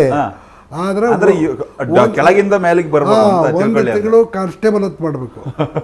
ಓಕೆ, ಇದು ದೇವಣ್ಣ ಗೊತ್ತಿರಲಿಲ್ಲ ನನಗೆ. ಒಂದು ಬೀಟ್ ಕೊಡ್ತಾರೆ. ಆಮೇಲೆ 1 ತಿಂಗಳು ಹೆಡ್ ಕಾನ್ಸ್ಟೇಬಲ್ ಅಂತ ಮಾಡಬೇಕು. ಓಕೆ. 2 ತಿಂಗಳು ಸಬ್ ಇನ್ಸ್ಪೆಕ್ಟರ್ ಅಂತ ಮಾಡಬೇಕು. 1 ತಿಂಗಳು CPI ಅಂತ ಮಾಡಬೇಕು. 1 ತಿಂಗಳು DSP ಅಂತ ಮಾಡಬೇಕು. ಅದೆಲ್ಲ ಮುಗಿದ ಮೇಲೆ ನಮಗೆ ಏನು ಮಾಡ್ತಾರೆ ಅಂದರೆ, ಆಮೇಲೆ SP ಆಫೀಸು, ಆಮೇಲೆ DC ಆಫೀಸು, ಆಮೇಲೆ ಡಿಸ್ಟ್ರಿಕ್ಟ್ ಕೋರ್ಟು, ಆಮೇಲೆ RTO ಆಫೀಸು, ಹಿಂಗೆಲ್ಲ ಕಡೆ 2-3 ದಿವಸ ನಮಗೆಲ್ಲ ಟ್ರೈನಿಂಗ್ ಕೊಡ್ತಾರೆ. ಅದಾದಮೇಲೆ ನಮಗೆ ಬೆಂಗಳೂರಿಗೆ ಕಳಿಸ್ತಾರೆ. ಬೆಂಗಳೂರಲ್ಲಿ CIDಯಲ್ಲಿ ಕಳಿಸ್ತಾರೆ, DG ಆಫೀಸಲ್ಲಿ ಕಳಿಸ್ತಾರೆ. ಅಲ್ಲಿ 2 ತಿಂಗಳಾಗುತ್ತೆ. ಅದಾದ್ಮೇಲೆ ನಮ್ಗೆ ಪೋಸ್ಟಿಂಗ್ ಕೊಡ್ತಾರೆ. ಅಂದ್ರೆ ಪೂರ್ತಿ ಕೆಲಸ ಗೊತ್ತಿರ್ಬೇಕಲ್ಲ. ನಮಗೇನು ಕೆಲಸ ಗೊತ್ತಿಲ್ಲ ಅಂದ್ರೆ ನಾಳೆ ನಾವು ಒಂದೊಂದು ಸಬ್ ಡಿವಿಷನ್ ಅಲ್ಲಿ 10 ಜನ ಇರ್ತಾರೆ. ಅವ್ರ ರಕ್ಷಣೆ ಹೆಂಗ್ ಮಾಡಕ್ಕಾಗತ್ತೆ? ಅದರ ಸಲುವಾಗಿ ನಮ್ಗೆ ಈ ತರ 2 ವರ್ಷ ಟ್ರೈನಿಂಗ್ ಆಗುತ್ತೆ. 1 ವರ್ಷ ಇಲ್ಲೇ ಆಗುತ್ತೆ ನ್ಯಾಷನಲ್ ಪೊಲೀಸ್ ಅಕಾಡೆಮಿಯಲ್ಲಿ. ಅದಾದ್ಮೇಲೆ ಒಂದು 4 ವೀಕ್ಸು ಮಿಲಿಟ್ರಿಗೆ ಕಳಿಸ್ತಾರೆ. ನಾನು ಅವಾಗ ಅರುಣಾಚಲ್ ಪ್ರದೇಶಕ್ಕೆ ಹೋಗಿ ಬಂದೆ, ತವಾಂಗ್ ಅದಕ್ಕೆ ಹೋಗಿ ಬಂದೆ. ಹಾಗೆ ಅದಾದಮೇಲೆ ನಾವು ಪೊಲೀಸ್ ಟ್ರೈನಿಂಗ್ ಕಾಲೇಜ್ ಮೈಸೂರು, ಅದಾದಮೇಲೆ ಡಿಸ್ಟ್ರಿಕ್ಟ್ ಮುಗಿದ ಮೇಲೆ CID ಮತ್ತು DG ಆಫೀಸು, ಅಲ್ಲಿ ಇಂಟೆಲಿಜೆನ್ಸಲ್ಲಿ CID ಆಫೀಸಲ್ಲಿ ಎಲ್ಲ ಕಡೆ 2 ದಿವಸ 4 ದಿವಸ ನಮಗೆಲ್ಲ ಸೆಕ್ಷನ್ದು ಪರಿಚಯ ಮಾಡಿಸ್ಕೊಡ್ತಾರೆ. Okay sir. ಅದಾದ್ಮೇಲೆ ನಮಗೆ ಪೋಸ್ಟಿಂಗ್ ಕೊಡ್ತಾರೆ. ಎಲ್ಲಿ ಸರ್ ಫಸ್ಟ್ ಪೋಸ್ಟಿಂಗ್? ನನಗೆ ಬೆಳಗಾವ್ ಅಂತ ಕೊಟ್ಟರು. ಬೆಳಗಾವಲ್ಲಿ ASP ಬೆಳಗಾವ್ ಅಂತ. ಈಗೇನು ಕಮಿಷನರ್ ಜೂರಿಸ್ಡಿಕ್ಷನ್ ಇದೆಯಲ್ಲ, ಆ ಜೂರಿಸ್ಡಿಕ್ಷನ್ ನನಗಿತ್ತು. ಅವಾಗ 2 CPI ಇದ್ರು. ಒಬ್ಬರು IV ಪಾಟೀಲ್ ಅಂತ ಸಿಟಿ, ಇನ್ನೊಬ್ರು ಮರ್ಕುಂಬಿ ಮಠ ಅಂತ ಅವರು ರೂರಲ್.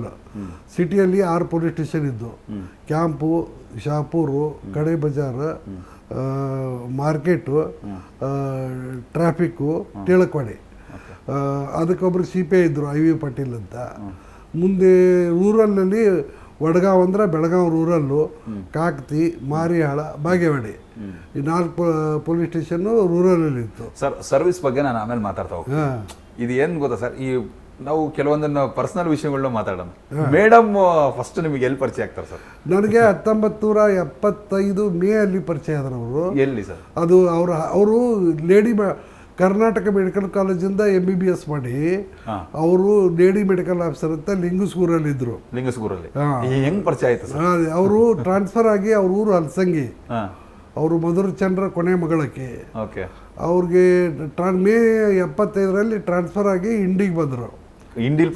ಇಂಡಿಯಲ್ಲಿ ಲೇಡಿ ಮೆಡಿಕಲ್ ಆಫೀಸರ್ ಅಂತ. ಅಲ್ಲಿ HR ಬಿದ್ರಿ ಅಂತ ಡಾಕ್ಟರ್ ಇದ್ರು. ನನಗೆ ಒಂದು ಪೆರಂಜಿಟಿಸ್ ಆಗಿತ್ತು. ಆವಾಗ ನಾನು HR ಬಿದ್ರಿ ಅವರು ನನಗೆ ಇಂಜೆಕ್ಷನ್ ಕೊಡ್ತಿದ್ರು. 3 ಇಂಜೆಕ್ಷನ್ ತಗೋ ಅಂತ ಹೇಳಿದ್ರು. 1 ಇಂಜೆಕ್ಷನ್ ಕೊಟ್ಟ ಮೇಲೆ ಅವ್ರಿಗೆ ಕೋರ್ಟ್ ಡ್ಯೂಟಿ ಬಂತು. ಕೋರ್ಟ್ ಡ್ಯೂಟಿ ಬಂದಿದ್ದಕ್ಕೆ ಅವರು ನಾಳೆ ಒಂದು ದಿವಸ ಇಂಜೆಕ್ಷನ್ ಮೇಡಮ್ ಕಡೆ ತಗೊಂಡ್ರಿ ಅಂತಂದ್ರು. ಆವಾಗ ಅವ್ರ ಕಡೆ ಇಂಜೆಕ್ಷನ್ ಹೋದಾಗ ಪರಿಚಯ ಆಯ್ತು. ಆಮೇಲೆ ಇದಾಯ್ತು. ಅದೇ ಸರ್, ಇಂಜೆಕ್ಷನ್ ತಗೊಳಕ್ ಹೋಗಿ ಮೇಡಮ್ ಜೊತೆ ಪರಿಚಯ ಆಯ್ತು. Sir, love marriage sir? Love ಇಲ್ಲ, ನಾವು ಪರಿಚಯ ಆಗಿ ನಾವು ಇದನ್ನ ಮಾಡ್ಕೋಬೇಕು ನಿರ್ಧಾರ ಆದ್ಮೇಲೆ ನಮ್ಮ ಮನೆಯವರು ಅವ್ರ ಮನೆಯವರು ಬಂದು ನೋಡಿ ಎಲ್ಲ ನಮ್ಮ ಒಪ್ಪಿಗೆ ತಗೊಂಡ್ಮೇಲೆ ನಮ್ಗೆ ನಂದು 13ನೇ ಡಿಸೆಂಬರ್ 1975ಕ್ಕೆ ಹಲಸಂಗಿಯಲ್ಲಿ ಅವ್ರ ಮನೆ ಮುಂದೆ ಮದುವೆ ಮಾಡಿಕೊಟ್ರು. ಮನೆ ಮುಂದೆನೆ. ಅದಾದ್ಮೇಲೆ ಸರ್, ಫ್ಯಾಮಿಲಿ ವಿಷಯನೇ ಮಾತಾಡ್ಬೇಕು ಇವತ್ತು. IAS, ಒಬ್ರು IAS ಇದ್ದಾರೆ, ಮಗನೂ ಕೂಡ IPS. ಸರ್, ಸಿವಿಲ್ ಸರ್ವಿಸ್ 3-4 ಜನ ಮನೇಲಿ ಅಂತಂದ್ರೆ ಅಷ್ಟು ಈಸಿ ಅಲ್ಲ ಸರ್. ಫ್ಯಾಮಿಲಿ ಅವ್ರ ಸಪೋರ್ಟ್ ಇಲ್ಲ ನೋಡಿ. ಅವರು ತಾವೇ ಅಭ್ಯಾಸ ಮಾಡಿದ್ದಾರೆ ನಮ್ಮ ಮಕ್ಕಳು. ಆ್ಯಕ್ಚುಲಿ ನಾನು ಬರೀ ಕೆಲಸ ಕೆಲಸ ಕೆಲಸ ಅಂತ ನಿಮ್ಮ ಹೋಗ್ತಿದ್ದೆ. ಒತ್ತಡ ಬಿಡಿ ಸರ್. ಆದರೆ ಅವ್ರು ನನ್ನನ್ನು ನೋಡಿ ಕಲ್ತಿದ್ದಾರೆ, ಇನ್ಸ್ಪಿರೇಷನ್ ನಾನೇನು ಹೇಳಿಲ್ಲ. ತಂದೆ ಮನೆಯಲ್ಲಿ ನೋಡಿ ಕಲ್ತಿದ್ದಾರೆ. ಮತ್ತು ಅವರು ನೋಡಿ ಸ್ವಂತ ಕಾಲ ಮೇಲೆ ಅಭ್ಯಾಸ ಮಾಡಿ ಕಲ್ತಿದ್ದಾರೆ ಅವರು. ಅದ್ರಾಗೇನು ಇದು ಅಂತಕ್ಕಂಥದ್ದೇನಿಲ್ಲ. ಖುಷಿ ಕೊಡುತ್ತೆ ಸರ್, ಖಂಡಿತ ಖುಷಿ ಕೊಡುತ್ತೆ. ಅಲ್ಲ, ನಮಗೂ ಸಂತೋಷದ ವಿಷಯನೇ. ಯಾಕಂದರೆ ಎಲ್ಲರೂ 22-20 ವರ್ಷ ಅನ್ಬಿಡ್ದ ಇಬ್ಬರು ಡ್ಯೂಟಿಗೆ ಜಾಯ್ನ್ ಆದರು. ವಿಜಯಲಕ್ಷ್ಮಿ ಮೇಡಮ್ ಇಡೀ ದೇಶಕ್ಕೆ ಮೊದಲ ರ್ಯಾಂಕ್. ಹೌದು ಸರ್. ಆ ಸಂದರ್ಭದಲ್ಲೂ ಸ್ವಲ್ಪ ನಿಮಗೆ ಬೇಜಾರಾಗುತ್ತೆ. ಯಾಕೆ ಅಂದ್ರೆ ಸನ್ಮಾನ ಫಸ್ಟ್ ರ್ಯಾಂಕ್ ಬಂದ್ರೂ ಕೂಡ ಸರ್ಕಾರ ಗುರುತಿಸಲಿಲ್ಲ, ಕೊಟ್ಟರಲ್ಲ ಲಾಸ್ಟ್ ಅಲ್ಲಿ. ಇಲ್ಲ ನೋಡಿ, ಅವಳಿಗೆ ಒಟ್ಟು 220 ಸನ್ಮಾನ ಸಮಾರಂಭ ಅದು. ಬೀದರ್ ಹಿಡ್ಕೊಂಡು ಚಾಮರಾಜನಗರ ತನಕ, ಸೋಲಾಪುರದಲ್ಲಿ ಆಯಿತು. ಮುಂದೆ ಕರ್ನಾಟಕ ಸರ್ಕಾರದವ್ರು ರಾಜ್ಯೋತ್ಸವ ಪ್ರಶಸ್ತಿ ಕೊಟ್ಟರು. ಇವಳು 23ನೇ ವರ್ಷಕ್ಕೆ ಆಕೆ ರಾಜ್ಯೋತ್ಸವ ಪ್ರಶಸ್ತಿ ಬಂತು ಆಕೆಗೆ. ಮತ್ತೆ ಎಲ್ಲರೂ ಮಾಡಿದ್ರು ಪಾಪ. ಸುಮ್ಮನೆ ಎಲ್ಲ ಕಡೆ ಸುಮಾರು ನೋಡ್ರಿ, ಅವಳಿಗೆ ಒಂದು 700-800 ಸೀರೆ ಕೊಟ್ಟರು. ಗಂಗೂಬಾಯಿ ಹಾನ್ಗಲ್ಲು ಒಂದು ನೆಕ್ಲೆಸ್ ಕೊಟ್ಟಿದ್ರು, ನಮ್ಮ ಹೊರಟ್ಟಿಯವರು ಒಂದು ನೆಕ್ಲೆಸ್ ಕೊಟ್ಟಿದ್ರು. ಸೊ ಆಕೆಗೆ ಎಲ್ಲ ಕಡೆ ಇದು ಮಾಡಿದ್ರು, ಎಲ್ಲ ಕಡೆ ಸಿಕ್ಕಿದೆ ಸರ್. ಆಸ್ ಯೂಶುವಲ್ ಸರ್, ಅಲ್ಲಿ ಎಲ್ಲಿ ಜ್ಞಾನ ನಾನೇ ಹೇಳಿದೆ. ಯಾಕಂದ್ರೆ ನಮ್ಮ ಕಡೆ ಜನಕ್ಕೆ IAS IPS ಅಂದ್ರೆ ಬಹಳ ಕಠಿಣ ಅಂತ ತಿಳ್ಕೊಂಡಿದಾರ. ಈಗ ನೀನು ಮಾಡಿದ್ ಗೊತ್ತಾಗ್ಲಿ, ಅವರು ಅಭ್ಯಾಸ ಮಾಡ್ಲಿ. ಯಾಕಂದ್ರೆ ಮೊದಲು 5 ವರ್ಷ 10 ವರ್ಷಕ್ಕೊಬ್ರು IAS IPS ಕರ್ನಾಟಕದ ಬರ್ತಿದ್ರು ಸರ್. ಮೇಡಮ್ 22 ವರ್ಷಕ್ಕೆ ಫಸ್ಟ್ ಅಟೆಂಪ್ಟ್ ಸರ್. ಹೌದು, ಸೆಕೆಂಡ್ ಅಟೆಂಪ್ಟ್. Okay okay. ಮುಂದೆ ನೀವು ಎಲ್ಲ ಕಡೆ ಹೋಗಿ ಬಾ, ಹುಡುಗರಿಗೆ ಗೊತ್ತಾಗ್ಲಿ, ಅವರು ಅಭ್ಯಾಸ ಮಾಡಲಿ ಅಂದ್ರೆ ಈಗ ಅದು ಎಫೆಕ್ಟ್ ಆಗಿದೆ. ಈಗ ವರ್ಷಕ್ಕೆ 20-22 ಜನ ಪಾಸ್ ಆಗ್ತಾ ಇದ್ದಾರೆ ಈಗ. ನಮ್ಮ ಕಡೆಯಿಂದನೂ ಭಾಳ ಮಂದಿ ಪಾಸ್ ಆಗ್ತಾ ಇದ್ದಾರೆ, ಎಲ್ಲ ಕಡೆಯಿಂದ ಪಾಸ್ ಆಗ್ತಾ ಇದ್ದಾರೆ. ಹುಡುಗರಿಗೆ ಒಂದು ತಿಳುವಳಿಕೆ ಬರಲಿ, ಕಾನ್ಫಿಡೆನ್ಸ್ ಬರಲಿ, ಅದಕ್ಕೆ ಎಲ್ಲ ಕಡೆ ಹೋಗಿ ಬರ್ಲಿ ಅಂತ ನಾನೇ ಅವಳಿಗೆ ಎನ್ಕರೇಜ್ ಮಾಡಿ ಎಲ್ಲ ಕಡೆ ಕಳಿಸ್ಕೊಟ್ಟೆ. ಎಲ್ಲೆಲ್ಲಿ ಕರೆದಿದ್ರು ಎಲ್ಲ ಕಡೆ ಹೋಗಿ ಬರ್ಲಿಕ್ಕೆ. ಕೆಲವು ಕಡೆ ನಾನೇ ಕರ್ಕೊಂಡು ಹೋಗಿದ್ದೆ, ಕೆಲವು ಕಡೆ ನಮ್ಮ ಮನೆಯವರು ಕರ್ಕೊಂಡು ಹೋಗಿದ್ರು. ಉದ್ದೇಶ ಏನಿತ್ತು ಅಂದರೆ ಕರ್ನಾಟಕದ ಹುಡುಗರಿಗೆ ಕಾನ್ಫಿಡೆನ್ಸ್ ಬರಲಿ, ನಾವು ಮಾಡ್ಬೋದು. ಶಂಕರ್ ಬಿದ್ರಿ ಅವ್ರ ಮಗಳು ಮಾಡಿದ್ದಾರೆ ಅಂದರೆ ನಾವು ಯಾಕೆ ಮಾಡಬಾರ್ದು ಅಂತ. ಆ ರೀತಿ ಸರ್. ಡೈರೆಕ್ಟ್ ಆಗಿ ನಾನು ಪೊಲೀಸಿಂಗಿಗೆ ಬರ್ತೀನಿ sir. Bengaluru city policing district policing ಏನು ಡಿಫ್ರೆನ್ಸ್ ಸರ್? ಸಿಟಿಯಲ್ಲಿ ಏನಾಗುತ್ತೆ ಅಂದರೆ the commissioner is the district magistrate. ಈ ಡಿಸ್ಟ್ರಿಕ್ಟಲ್ಲಿ ಏನಾಗುತ್ತೆ, the SPs will have to function under the control and direction of the district magistrate in respect of law and order matters. But ಇಲ್ಲೇನಿದೆ ಅಂದರೆ commissioner himself is the district magistrate. So ಇಲ್ಲಿ ಏನಿದೆ, ಈ ಬೇರೆ revenue department ಆಗಲಿ ಅಥವಾ DC law and order ಮತ್ತು ಯಾವುದೇ ಪೊಲೀಸ್ ವಿಷಯದಲ್ಲಿ ಯಾರದೇ ಹಸ್ತಕ್ಷೇಪ ಇರೋದಿಲ್ಲ. ಅಲ್ಲಿ ಹಸ್ತಕ್ಷೇಪ ಇರ್ತದೆ. ಒಂದು 144 ಮಾಡಬೇಕಾದ್ರೆ, ಒಂದು ಪ್ರೊಹಿಬಿಟರಿ ಆರ್ಡರ್ಸ್ ಮಾಡಬೇಕಾದ್ರೆ, ಒಂದು ಎಕ್ಸ್ಟರ್ಮೆಂಟ್ ಮಾಡಬೇಕಾದ್ರೆ, ಒಂದು ಆರ್ಮ್ಸ್ ಲೈಸೆನ್ಸ್ ಕೊಡಬೇಕಾದ್ರೆ, ಒಂದು ಪೆಟ್ರೋಲಿಯಂ ಲೈಸೆನ್ಸ್ ಕೊಡಬೇಕಾದ್ರೆ, ಒಂದು ಎಕ್ಸ್ಪ್ಲೋಸಿವ್ ಲೈಸೆನ್ಸ್ ಕೊಡಬೇಕಾದ್ರೆ DC ಕೊಡ್ತಾರೆ. ಇಲ್ಲಿ ಅದೆಲ್ಲ ಏನಿದೆ ಕಮಿಷನರ್ ಕೊಡ್ತಾರೆ. ಇದು ಸಿಟಿಯಲ್ಲಿ ಇಂಟಿಗ್ರೇಟೆಡ್ ಸಿಸ್ಟಮ್ ಇದೆ. ಮೊದಲು ಬಾಂಬೆ, ಕಲ್ಕತ್ತಾ ಮತ್ತು ಮಡ್ರಾಸಲ್ಲಿ ಮಾತ್ರ ಇತ್ತು. ಈಗ ಎಲ್ಲ ಸಿಟಿಗಳಲ್ಲಿ ಅದು ಬಂದಿದೆ. ಸರ್, SP ಎಲ್ಲ ಆಗ್ತೀರಿ ಫಸ್ಟ್ ನೀವು? ನಾನು ಈಗ 1982 SP ಅದೇ ಮಂಡ್ಯ SP. ನಾನು ಫಸ್ಟ್ ಪ್ರಮೋಷನ್ ಆದಾಗ ಇಲೆಕ್ಷನ್ ಐತಿ, ಇವ್ರು ಭಾಳ ಹೆಂಗದಾರೆ, ಹುಡುಗರಿಗೆ ಪ್ರಾಬ್ಲಮ್ ಆಗ್ಬೋದು ಅಂತ ಅವಾಗ GV ರಾವ್ ಅಂತ DGP ಇದ್ದರು. ಅವರು ನಮಗೆ CID ಕೊಟ್ಟರು. ನಾನು CIDಯಲ್ಲಿ 2-3 ತಿಂಗಳಿದ್ದೆ. ಆದರೆ ಮಂಡ್ಯದಲ್ಲಿ ಏನಾಯಿತು ಅಂದರೆ ಭಾಳ ಸೀರಿಯಸ್ ಪ್ರಾಬ್ಲಮ್ ಆಯಿತು. 900 ಹಳ್ಳಿಗಳಿಗೆ ಯಾರೂ ಪೊಲೀಸು ಮತ್ತು ರೆವಿನ್ಯೂ ಆಫೀಸರ್ಗೆ ಬಿಡಬಾರ್ದು ಅಂತ ಪ್ರತಿಬಂಧ ಮಾಡಿಬಿಟ್ರು ರೈತ ಸಂಘದವರು. ಮತ್ತು ನಾಗಮಂಗಲ ಮತ್ತು ಬೆಳ್ಳೂರಲ್ಲಿ ಹಿಂದೂ ಮುಸ್ಲಿಂ ಗಲಾಟೆ ಕಂಟಿನ್ಯೂಸ್ ಆಗಿ 3 ತಿಂಗಳು ನಡೀತಾ ಇತ್ತು. ಅದೇ ಪ್ರಕಾರ ಮಳವಳ್ಳಿಯಲ್ಲಿ ಫೈರಿಂಗ್ ಆಗಿ ಬೇಸ್ತ ಒಕ್ಕಲಿಗೆ ಜಗಳ ಆಗಿ ಫೈರಿಂಗ್ ಆಗಿ 7 ಜನ ಸತ್ತರು. ಮುಂದೆ ಮಂಡ್ಯ ಸಿಟಿಯಲ್ಲಿ ಏನಾಯಿತು ಅಂದರೆ labour problem, Hindu Muslim problem. ಅಲ್ಲಿ ಏನು ಮಾಡಿದ್ರು, ಒಂದೊಂದು ತಾಲೂಕಿಗೆ ಒಬ್ಬೊಬ್ಬ SP ಮಾಡಿದರು. ಶ್ರೀರಂಗಪಟ್ಟಣಕ್ಕೊಬ್ಬರು SP ಮಾಡಿದರು, ಮಳವಳ್ಳಿಗೊಬ್ಬರು SP ಮಾಡಿದರು, ಮಂಡ್ಯಕ್ಕೊಬ್ಬರು SP ಮಾಡಿದರು, ಮದ್ದೂರ್ಗೊಬ್ಬರು SP ಮಾಡಿದರು, ಮುಂದೆ ನಾಗಮಂಗಲ ಪೊಲೀಸ್ ಸ್ಟೇಷನ್ಗೊಬ್ಬರು SP ಮಾಡಿದರು, ಬೆಳ್ಳೂರು ಪೊಲೀಸ್ ಸ್ಟೇಷನ್ಗೊಬ್ಬರು SP ಮಾಡಿದರು, ನಾಗಮಂಗಲ ತಾಲೂಕಿಗೆ ಒಬ್ಬರು DIG ಸ್ಪೆಷಲ್ ಡ್ಯೂಟಿ ಅಂತ ಹಾಕಿದರು. ಇಂಥ ಪರಿಸ್ಥಿತಿಯಲ್ಲಿ ಏನಾಯಿತು ಅಂದರೆ ಇಲೆಕ್ಷನ್ ಬಂತು. ಅವಾಗ ಶ್ರೀಮತಿ ಇಂದಿರಾ ಗಾಂಧಿಯವರು ಪ್ರೈಮ್ ಮಿನಿಸ್ಟರ್ ಇದ್ದರು. ಗುಂಡೂರಾವ್ ಅವ್ರಿಗೆ ಚಿಂತೆ ಆಯಿತು. ಅವಾಗ ಗುಂಡೂರಾವ್ ಕಾರ್ತಿಕೇಯನ್ ನಾನು ಕರೆಸಿ CM ನಿಮಗೆ ಭೇಟಿ ಮಾಡಬೇಕಂತೆ, CMಗೆ ಭೇಟಿ ಮಾಡಿ ಅಂದರು. ಅದಕ್ಕೆ ನಾನು ಕಾವೇರಿಗೆ ಹೋದೆ. ಅವಾಗ CM ಜಗದೀಶ್ ಗಾಸ್ತೆ ಅಂತ ಅವ್ರು ಪ್ರೈವೇಟ್ ಸೆಕ್ರೆಟರಿ ಇದ್ದರು. ನಾನು ಕರ್ಕೊಂಡೋದ್ರು, CM ಭೇಟಿಯಾದರು.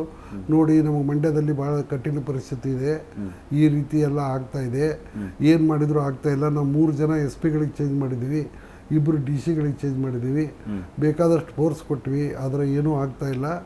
ನಿಮ್ಮ ಬಗ್ಗೆ ಕಾರ್ತಿಕೇಯನವ್ರು ಭಾಳ ಚೆನ್ನಾಗಿ ಹೇಳಿದ್ದಾರೆ, ನೀವು ತಿಪ್ಟೂರಿನಲ್ಲಿ ಭಾಳ ಚೆನ್ನಾಗಿ ಕೆಲಸ ಮಾಡಿದ್ರಂತೆ, ಅದಕ್ಕೆ ನಿಮ್ಮ ಮೇಲೆ ನಮಗೆ ವಿಶ್ವಾಸ ಇದೆ, ನಿಮಗೇನು ಸಪೋರ್ಟ್ ಬೇಕು ಹೇಳಿ ನಾವು ಕೊಡ್ತೀವಿ, ನೀವು ಅಲ್ಲಿ ಹೋಗಿ ಶಾಂತಿ ಸುವ್ಯವಸ್ಥೆ ತರಬೇಕು. ಒಂದು ಎರಡನೇದಾಗಿ ಇಂದಿರಾ ಗಾಂಧಿಯವರು ಇಲೆಕ್ಷನ್ ಪ್ರಚಾರಕ್ಕೆ ಬರ್ತಾರೆ, ಅವ್ರ ಫಂಕ್ಷನ್ಗಳೆಲ್ಲ ಸರಿಯಾಗಿ ಆಗಬೇಕು, ಅಲ್ಲಿ ಏನೂ ಡಿಸ್ಟರ್ಬೆನ್ಸ್ ಆಗಬಾರ್ದು, ಅಹಿತಕರವಾದಂಥ ಘಟನೆ ನಡಿಬಾರ್ದು. ನೀವು ಇವತ್ತೇ ಆರ್ಡರ್ ಕೊಡ್ತೀವಿ, ನೀವು 3ನೇ ತಾರೀಕು ಇಲೆಕ್ಷನ್ ನೋಟಿಫಿಕೇಶನ್ ಬಂದಿದೆ, ಡಿಸೆಂಬರ್ 1982ಕ್ಕೆ, ನೀವು ಇವತ್ತೇ ಹೋಗಿ ಚಾರ್ಜ್ ತಗೋಬೇಕು ಅಂತಂದರು ಮಂಡ್ಯಕ್ಕೆ. ನಾನು CID SP ಆಗಿದ್ದರಿಂದ ನನಗೆ ಫಸ್ಟ್ ಡ್ರೆಸ್ಸಿಗೆ ಮಾತ್ರ ನಾನು SP ಬ್ಯಾಜ್ ಮಾಡಿಕೊಂಡಿದ್ದೆ, ವರ್ಕಿಂಗ್ ಡ್ರೆಸ್ ನಮ್ಗೆ, ಯಾಕಂದರೆ CIDಯಲ್ಲಿ ಡ್ರೆಸ್ ಇಲ್ಲ, ಅದಕ್ಕೆ ಸಿವಿಲ್ ಡ್ರೆಸ್ಸಲ್ಲೇ ಕೆಲಸ ಮಾಡ್ತೀವಿ. ಅದಕ್ಕೆ ಏನು ಮಾಡೋದು ಅಂತೇಳಿ ನಾನು ಅವಾಗ ಒಂದು 3,500 ರೂಪಾಯಿಗೆ ಒಂದು ಮನೆ ಬಾಡಿಗೆ ತೊಗೊಂಡು ಅಲ್ಲಿದ್ದೆ, ಎಲ್ಲಿ ವಿಜಯನಗರದಲ್ಲಿ RPC ಲೇಔಟ್ ಅಂತಿದೆ, ಅಲ್ಲಿದ್ದೆ. ಮುಂದೆ ನಾನು ಏನು ಮಾಡೋದು ಅಂತೇಳಿ ಅವ್ರು ಆಯಿತು.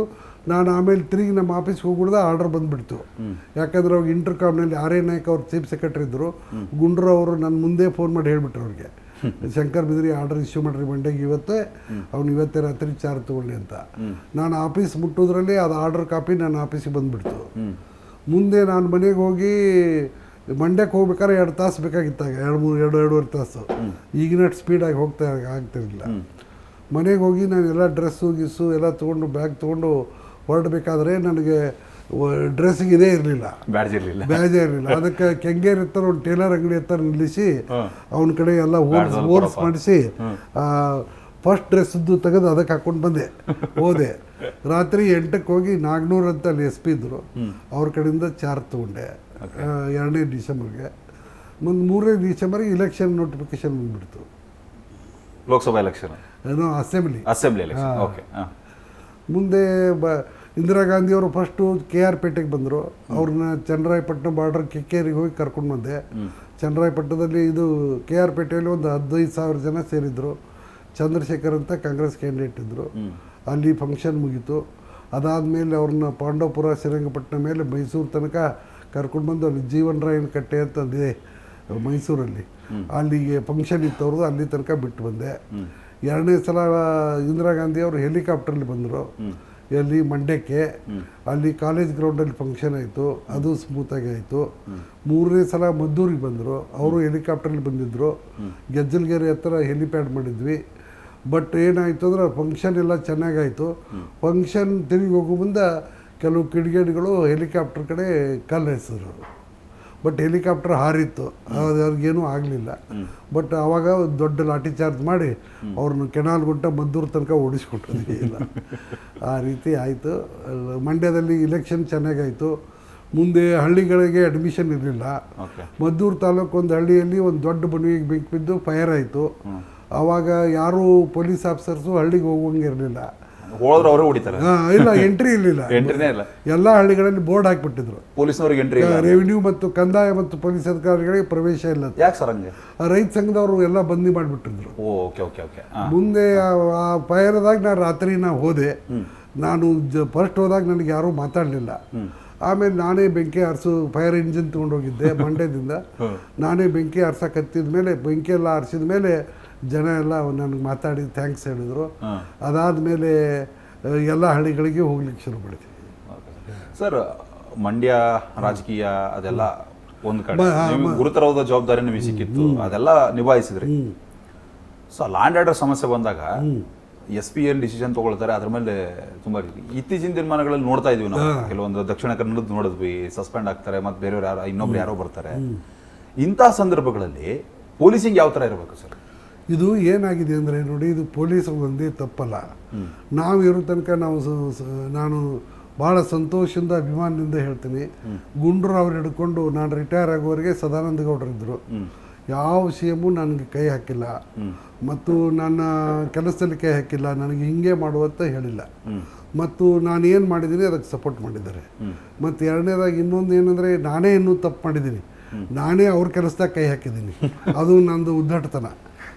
ವಿಧಾನಸೌಧದಲ್ಲಿ ಅದಲ್ಲ ಎಲ್ಲ CM-ಗಳ ಜೊತೆ ಎಷ್ಟೋ ವಿಷಯಗಳಲ್ಲಿ ನಾನು ಅವ್ರಿಗೆಲ್ಲ ಅಡ್ವೈಸ್ ಕೊಟ್ಟಿದ್ದೀನಿ, ಅವ್ರು ಅದ್ರ ಪ್ರಕಾರ ಮಾಡ್ಯಾರ. ಬಟ್ ಅದು ನನ್ನ ಡ್ಯೂಟಿ ಅಲ್ಲ ಆ್ಯಕ್ಚುಲಿ. ಬಟ್ ಅವ್ರು ಪ್ರೀತಿಯಿಂದ ಕೇಳ್ತಿದ್ರು ಅಂತ ತಿಳ್ಕೊಂಡು ನಾನು ಹೇಳ್ತೀನಿ. ಗುಂಡ್ರ ಹಿಡ್ಕೊಂಡು ಎಲ್ಲರಿಗೂ ನಾನು ಕೊಟ್ಟಿದ್ದೀನಿ ಇದೇ. ಬಟ್ ಎಲ್ಲರೂ ನನಗೆ ಸುಮ್ಮನೆ ಅನ್ಬಾರ್ದು. ನನಗೆ ಯಾವುದು ರಾಜಕೀಯದವ್ರ ಹಸ್ತಕ್ಷೇಪ ನನ್ನ ಸರ್ವಿಸಲ್ಲಿ ಆಗಿಲ್ಲ. ಎಲ್ಲರೂ ನನಗೆ ಸಪೋರ್ಟ್ ಮಾಡಿದ್ದಾರೆ. ಕೆಲವು ಅಂದ್ರೆ ಕೆಲವೊಬ್ರು ಮೂಲಗಳ ಶಂಕರ್ ಬಿದ್ರಿ ಒಂದ್ಸಲ ಹೇಳಿದ್ರು ಮುಗಿತಪ್ಪ ನಾನು ಅದನ್ನ ಮಾಡ್ತೀನಿ ಅಂದ್ರೆ ಮಾಡ್ತಿದ್ರು. ಹೌದು. ಮತ್ತೆ ಇನ್ನೊಂದು ಏನಿದೆ, ನನ್ನ ಜವಾಬ್ದಾರಿ ನಾನು ತಗೋತಿದ್ದೆ. ನನ್ನ ಡಿಸ್ಟ್ರಿಕ್ಟಲ್ಲಿ ನನ್ನ ಜವಾಬ್ದಾರಿ ನಾನು ತಗೋತಿದ್ದೆ. 5 ಡಿಸ್ಟ್ರಿಕ್ಟ್ ಮಾಡಿದೆ ನಾನು. ತುಮಕೂರು, ಮಂಡ್ಯ, ಧಾರವಾಡ, ಬಳ್ಳಾರಿ, ಚಿತ್ರದುರ್ಗ. ನಾವು ಒಂದು KSRP ಪ್ಲಾಟೂನ್ ತರಿಸೋದಂದ್ರೆ ನಾವು ಅವಮಾನ ಅಂತ ತಿಳ್ಕೊತಿದ್ವಿ. ನಮ್ಮ DRನಲ್ಲೇ ಮ್ಯಾನೇಜ್ ಮಾಡ್ಕೊತಾ ಇದ್ದೀವಿ. ಮತ್ತು ಯಾವುದೇ ಒಂದು ಕೇಸ್ CIDಗೆ ಹೋಯ್ತಂದರೆ ನಮ್ಗೆ ಅವಮಾನ ಅಂತ ತಿಳ್ಕೊತಿದ್ವಿ. ಆ ರೀತಿ ನಾವು ಕೆಲಸ ಮಾಡ್ತಿದ್ವಿ. ಯಾಕಂದರೆ ಯಾರೂ ನಮಗೆ ಬೆರಳು ಮಾಡಿ ತೋರಿಸ್ಬಾರ್ದು ಅಂತ. ಸರ್, ನಾನು ಯಾಕೆ ಈ ಪ್ರಶ್ನೆ ಕೇಳಿದೆ ಅಂತಂದರೆ, ಇತ್ತೀಚೆಗೆ ಚಿನ್ನಸ್ವಾಮಿ ಸ್ಟೇಡಿಯಂದು ಒಂದು ಕಾಲ್ತುಳಿತ ಆಗುತ್ತೆ. ಅದರಲ್ಲಿ ಬೆಂಗಳೂರು ಇತಿಹಾಸದಲ್ಲೇ ಕಮಿಷನರ್ ಆದಿಯಾಗಿ 3 IPS ಅಧಿಕಾರಿಗಳು ಸಸ್ಪೆಂಡ್ ಆಗ್ತಾರೆ, ಒಬ್ರು ಸಬ್ ಇನ್ಸ್ಪೆಕ್ಟರ್ ಸಸ್ಪೆಂಡ್ ಆಗ್ತಾರೆ, ACP ಸಸ್ಪೆಂಡ್ ಆಗ್ತಾರೆ. ಇಲ್ಲಿ ಸರ್ಕಾರದ ಕಡೆಗೆ ತಪ್ಪಿದೆ ಅಂತ ಜನಸಾಮಾನ್ಯರ ಮಾತು. ಸರಿಯಾಗಿ ಮಾಡಿಲ್ಲ. ನನಗೆ ಅನಿಸಿದ ಮಟ್ಟಿಗೆ ಸರ್ಕಾರದ ಬಗ್ಗೆನೂ ತಪ್ಪಿಲ್ಲ. ಇದು ಬಹಳ ಅತ್ಯಂತ ಅವಸರವಾಗಿ ರಾತ್ರಿ ನೋಡಿ 12 ಗಂಟೆಗೆ ಮ್ಯಾಚ್ ಮುಗಿದಿದೆ. ಬೆಳಗಿನ 4 ಬೆಂಗಳೂರಿನಲ್ಲಿ ಎಲ್ಲ ಕಡೆ ಸಂಭ್ರಮಾಚರಣೆ ಆಗಿದೆ. ಪೊಲೀಸರು ತುದಿಗಾಲ ಮೇಲೆ ನಿಂತು ಎಲ್ಲ ಕಂಟ್ರೋಲ್ ಮಾಡಿದ್ದಾರೆ. ಬೆಳಗ್ಗೆ ನೀವು ಮತ್ತೆ 10 ಗಂಟೆಗೆ ಅವ್ರು ಕರ್ಕೊಂಡು ಬರ್ತೀನಿ ಅಂದರೆ ಪೊಲೀಸರು ಮನುಷ್ಯರು ಬಂದು, ಎರಡನೇದಾಗಿ ಲಾಸ್ ಆಫ್ ಫಿಸಿಕ್ಸ್, ಭೌತಶಾಸ್ತ್ರದ ನಿಯಮಗಳನ್ನು ನಾವು ಬದಲು ಮಾಡೋಕ್ಕಾಗಲ್ಲ. ಈಗ ನೋಡಿ, ಕೋರಮಂಗಲ ಪರಪ್ಪನಗರ ಇರ್ತಕ್ಕಂಥ ಒಂದು KSRP ಬಟಾಲಿಯನ್ನಿಂದ ಅದು ಬೆಂಗಳೂರು ಸಿಟಿ ಸ್ಟೇಡಿಯಂ ಮುಟ್ಟಬೇಕಾದ್ರೆ 1.5 ತಾಸು ಬೇಕಾಗುತ್ತೆ. ಮತ್ತು ಇನ್ನೊಂದಂದರೆ ಪೊಲೀಸ್ ಡಿಪ್ಲಾಯ್ಮೆಂಟ್ ಅಂದರೆ ಅವ್ರ ಅಪ್ಲಿಕೇಶನ್ ಕೊಡಬೇಕು, ಅದು ಏನೇನು ಅನ್ನೋದು ಅಸೆಸ್ಮೆಂಟ್ ಮಾಡಬೇಕು. ಮತ್ತು ಅದಾದ ಮೇಲೆ ಅವ್ರು ಎಷ್ಟು ಪೊಲೀಸ್ ಕೊಡಬೇಕಾಗುತ್ತೆ ಅದಕ್ಕೆ ದುಡ್ಡು ತುಂಬಬೇಕು. ದುಡ್ಡು ತುಂಬಿದ ಮೇಲೆ ಪೊಲೀಸ್ ಮೊಬಿಲೈಸೇಷನ್ ಆಗಬೇಕು. ಮೊಬಿಲೈಸೇಷನ್ ಆದಮೇಲೆ ಡಿಪ್ಲಾಯ್ಮೆಂಟ್ ಆಗಬೇಕು. ಡಿಪ್ಲಾಯ್ಮೆಂಟ್ ಆದಮೇಲೆ ಪೋಸ್ಟಿಂಗ್ ಆಗಬೇಕು. ಪೋಸ್ಟಿಂಗ್ ಆದಮೇಲೆ ಚೆಕ್ಕಿಂಗ್ ಆಗಬೇಕು. ಚೆಕ್ಕಿಂಗ್ ಆದಮೇಲೆ ಅವ್ರು ಡ್ಯೂಟಿ ಶುರು ಮಾಡಬೇಕಾಗುತ್ತೆ. ಮುಂದೆ ಅದೇ ರೀತಿ ಸ್ಟೇಡಿಯಮ್ಮಲ್ಲೇ ಇದು ಫಂಕ್ಷನ್ ಮಾಡೋದಾದರೆ ಅದನ್ನು ಸ್ಯಾನಿಟೈಸ್ ಮಾಡಬೇಕಾಗತ್ತೆ. ಸ್ಯಾನಿಟೈಸ್ ಮಾಡಬೇಕು. ಡೋರ್ಗಳಿಗೆಲ್ಲ DFMD ಹಾಕಬೇಕಾಗುತ್ತೆ, ಡೋರ್ ಫ್ರೇಮ್ ಮೆಟಲ್ ಡಿಟೆಕ್ಟರ್ಸು. ಇದೆಲ್ಲ ಮಾಡಿದ ಮೇಲೆ ಕೆಲಸ ಶುರುವಾಗುತ್ತೆ. ಅದಕ್ಕೆ ಏನೂ ಟೈಮ್ ಕೊಟ್ಟಿಲ್ಲ ಅವರು. ಮತ್ತು ಎರಡನೇದಾಗಿ ಅಧಿಕೃತವಾಗಿ ನನಗೆ ಇವತ್ತು ಒಂದು ಸತಿ ಅವ್ರಿಗೆ ಪರ್ಮಿಷನ್ ಸಿಕ್ಕಿದ್ದಿಲ್ಲ. ಮತ್ತು ಅಂಥ ಟೈಮ್, ಮತ್ತು ಎರಡನೇದಾಗಿ ಇದು ಮುಖ್ಯವಾಗಿ ವಿಧಾನಸೌಧ ಮುಂದೆ ಪೊಲೀಸರು ಕರೆಕ್ಟಾಗಿ ಮ್ಯಾನೇಜ್ ಮಾಡಿದ್ದಾರೆ, ಏನೂ ಆಗಿಲ್ಲ. ಆದರೆ ಅಲ್ಲಿ ಏನಾಗಿದೆ, ಒಂದು ಸಲ ಹೇಳಿದ್ರು ಬೆಳಗ್ಗೆ 7ಕ್ಕೆ ಟ್ವೀಟ್ ಮಾಡ್ಯಾರ.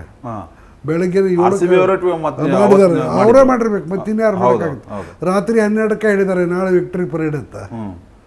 ಬೆಳಗ್ಗೆ 7ಕ್ಕೆ ಟ್ವೀಟ್ ಮಾಡಿದ್ದಾರೆ, ಮುಂದೆ ಪಬ್ಲಿಸಿಟಿ ಮಾಡಿದ್ದಾರೆ. ಮತ್ತು ಈ ರೀತಿಯಾಗಿ ಅಲ್ಲಿ ಮೊದಲು ಫ್ರೀ ಅಂದರು, ಆಮೇಲೆ ಪಾಸ್ ಅಂದರು, ಆಮೇಲೆ ಕೌಂಟ್ರಲ್ಲಿ ಟಿಕೆಟ್ ಕೊಡ್ತೀವಿ ಅಂದರು, ಆಮೇಲೆ ಎಲ್ಲ ಗೇಟು ಓಪನ್ ಮಾಡಲಿಲ್ಲ. ಕೆಲವು ಗೇಟ್ ಓಪನ್ ಮಾಡಿ ಒಳಗೆ ಬಿಟ್ಟರು, ಕೆಲವು ಗೇಟ್ ಓಪನ್ ಮಾಡಿ ಒಳಗೆ ಬಿಡಲಿಲ್ಲ. ಈ ರೀತಿ ಕ್ರಿಟಿಕಲ್ ಟೈಮ್ನಲ್ಲಿ ಕಾಂಟ್ರಾಡಿಕ್ಟರಿ ಮೆಸೇಜ್ ಕೊಟ್ಟಿದ್ರಿಂದ ಆಗಿದೆ. ಇಲ್ಲದೇ ಇದ್ರೆ ಇನ್ನೊಂದು 2 ಲಕ್ಷ ಜನ ಬಂದರೂ ಏನೂ ಹಾಕಿರಲಿಲ್ಲ. ಸರ್, ಸ್ವತಃ ನಾನೇ ಅಲ್ಲಿ ರಿಪೋರ್ಟಿಂಗ್ ಮಾಡ್ತೇನೆ, ನನ್ನ ಕಣ್ಣಾರೆ ನಾನೇ ನೋಡಿದ್ದೀನಿ. ಎಷ್ಟು ಜನ ಬಂದರು ಅಂತಂದ್ರೆ ಕಾಲಿಡಕ್ಕೂ ಕೂಡ ಜಾಗ ಆಗ್ತಿರ್ಲಿಲ್ಲ ಅಲ್ಲಿ. ಹೌದು. ಇಲ್ಲಿ ಪೊಲೀಸರ ಒಂದು, ಈಗ ಸರ್ ಜನಸಾಮಾನ್ಯ, ನಾನೇ ಆಸ್ ಎ ಜನಸಾಮಾನ್ಯ, ನಾನು ರಿಪೋರ್ಟರ್ ಆಗಿ ಮಾತಾಡ್ತಿಲ್ಲ ಅಥವಾ ನಿರೂಪಕನಾಗಿ ಮಾತಾಡ್ತಿಲ್ಲ, ಪೊಲೀಸ್ ಅಧಿಕಾರಿಗಳ ತಲೆದಂಡ ಆಗುತ್ತೆ ಇಲ್ಲಿ. ಅದು ಎಷ್ಟು ಮಟ್ಟಿಗೆ ಸರ್? ಯಾಕಂದ್ರೆ ಇದು ನನ್ನ ಪ್ರಶ್ನೆ ಅಲ್ಲ, ಹೇಳಿದ್ದಲ್ಲ. ಇನ್ನೊಂದು ನೋಡಿ, ಅವರು ಎಲ್ಲ ಗೇಟ್ ಓಪನ್ ಮಾಡಿ ಕರೆಕ್ಟ್ ಎಲ್ಲರಿಗೂ ಫ್ರೀ ಅಂತಂದ್ಬಿಟ್ಟಿದ್ರೆ ಇನ್ನೊಂದು ಏನು ಮಾಡ್ಬೋದಾಗಿತ್ತು, ಅವರು ಗ್ರೌಂಡಲ್ಲಿ ಜನ ಬಿಡಬೇಕಾಗಿತ್ತು. ಆಫ್ಟರ್ ಆಲ್ ಫಂಕ್ಷನ್ ಆಗೋದು 1 ತಾಸು ಆಗಿತ್ತು. ಆಮೇಲೆ ಅವ್ರು ಪಿಚ್ಚು ಗಿಚ್ಚು ಎಲ್ಲ ರೆಡಿ ಮಾಡ್ಕೋಬೋದಾಗಿತ್ತು. ಗ್ರೌಂಡಲ್ಲಿ ಜನ ಬಿಟ್ಟರೆ ಆರಾಮಾಗಿ ನಿಂತು ಕೇಕೆ ಹೊಡೆದು ಜೈ ಜೈ ಅಂದು ಅವ್ರಿಗೆ ಬೇಕಾದಂಥ ಆಟಗಾರ ನೋಡಿಕೊಂಡು ಫಂಕ್ಷನ್ ಅಟೆಂಡ್ ಮಾಡಿ ಹೋಗ್ತಿದ್ರು ಅವರು. ಸರ್, ಎಕ್ಸ್ಪೆಕ್ಟೆಡ್ ನಾವು ಅನ್ಕೊಂಡಿದ್ದೀವಿ ಒಂದು 30,000 ಜನ ಹಿಡಿಬೋದು ಸರ್ ಒಂದು ಗ್ರೌಂಡ್. ಆಯ್ತು, ನೀವು ಒಳಗೆ ಗ್ರೌಂಡಲ್ಲಿ ಬಿಡಿ, ಇಲ್ಲ ಅಂದರೆ ಅದನ್ನ ಗ್ರೌಂಡಲ್ಲಿ ಬಿಡ್ಬೋದಾಗಿತ್ತು. ಆಯಿತು, ಒಂದು ಸ್ವಲ್ಪ ಹತ್ಯೆಯಾಗಿ ನಿಂತ್ಕೋತಾರ ಅಂತ ತಿಳ್ಕೊಳ್ಳೋಣ, ಗ್ರೌಂಡಲ್ಲಿ ಬಿಡ್ಬೋದಾಗಿತ್ತು. ಇಲ್ಲ ಪ್ಯಾಲೇಸ್ ಗ್ರೌಂಡಲ್ಲಿ ಮಾಡಬಹುದಾಗಿತ್ತು. ಬಟ್ ಬಹಳ ಅವಸರ ಮಾಡಿದ್ದಾರೆ. ಬಹಳ ಅವಸರದ ಒಂದು ಅತಿ ಅವಸರ, ಊಹಿಸಲಾರದಷ್ಟು ಅವಸರ. ಎರಡು, ಪೊಲೀಸರಿಗೆ ಸಾಕಷ್ಟು ಟೈಮ್ ಕೊಡದೇ ಇದ್ದದ್ದು. 3, ಅಧಿಕೃತವಾಗಿ ಪರ್ಮಿಷನ್ ತಗೊಳ್ತಾ ಇದ್ದದ್ದು. 4ನೇದು ಏನಪ್ಪಾ ಅಂದ್ರೆ conflicting messages, conflicting announcement made by RCB ಅವ್ರು ಮಾಡಿದ್ರು. ಅಲ್ಲಿ ಒಳಗಡೆ ಯಾರು ಮ್ಯಾನೇಜ್ ಮಾಡ್ತಾರೋ ಅವ್ರಿಗೆ ಗೊತ್ತು. ಅದು ಸರ್ ತನಿಖಾಧಿಕಾರಿಗಳು ಅದನ್ನು ಅಡ್ಯೂಸ್ ಮಾಡಬೇಕಾಗತ್ತೆ.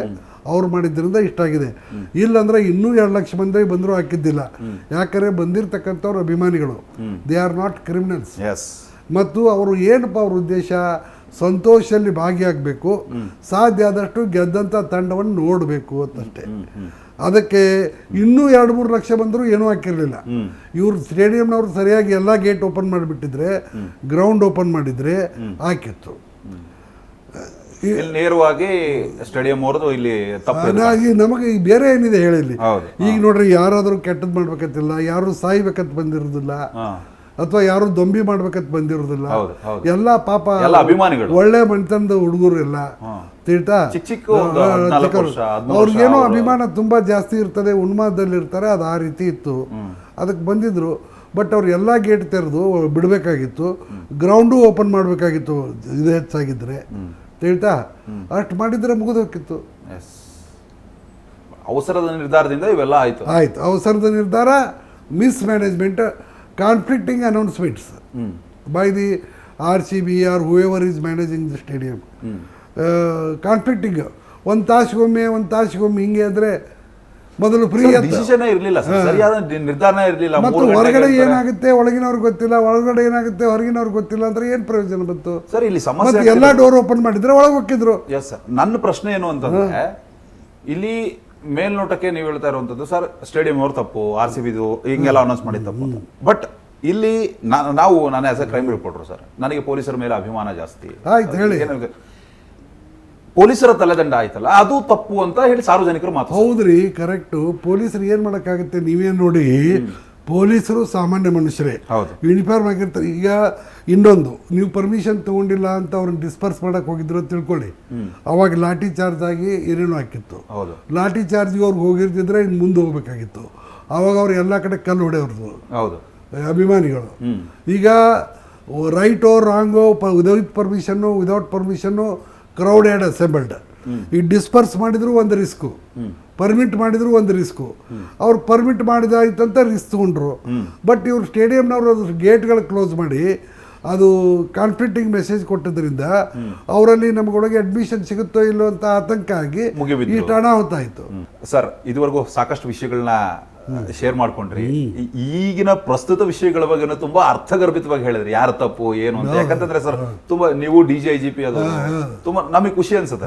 ಮುಂದಿನ ದಿನಮಾನಗಳಲ್ಲಿ ಸರ್, ನಾನು ನೆಕ್ಸ್ಟ್ ಎಪಿಸೋಡ್ ಅಲ್ಲಿ ಇನ್ನೂ ನಿಮ್ಮ ಸಾಹಸಗಾಥಗಳು, ವೀರಪ್ಪನ್ ಕಾರ್ಯಾಚರಣೆ ಆಗಿರ್ಬೋದು, ಮತ್ತೆ ನೀವು DGIGP ಆಗಿ ಏನೆಲ್ಲ ಕೆಲಸ ಮಾಡಿದ್ರಿ, ಕಮಿಷನರ್ ಆಗಿದ್ರಿ, ಏನೆಲ್ಲ ಕೆಲಸಗಳಾಯ್ತು, ಅದ್ರ ಬಗ್ಗೆ ಎಲ್ಲದ್ರ ಬಗ್ಗೆನೂ ಕೂಡ ನೆಕ್ಸ್ಟ್ ಎಪಿಸೋಡ್ ಅಲ್ಲಿ ಮಾತನಾಡೋಣ. ಎಸ್, ನೋಡಿದ್ರಲ್ಲ ವೀಕ್ಷಕರೇ, ಶಂಕರ್ ಬಿದರಿ ಅವರು ಎಷ್ಟು ಖಡಕ್ ಆಫೀಸರು, ಅಷ್ಟು ಅವರ ಆ ಹಾರ್ಟು ಕೂಡ ತುಂಬಾ ಸ್ಮೂತ್. ನೋಡಿ, ಅವರು ಮೇಡಮ್ ಅವ್ರನ್ನ ಮೀಟ್ ಆಗಿದ್ದ ಬಗ್ಗೆನೂ ಕೂಡ ಯಾವುದೇ ಇದು ಇಲ್ಲದೆ ಹೇಳ್ಕೊಂಡ್ರು.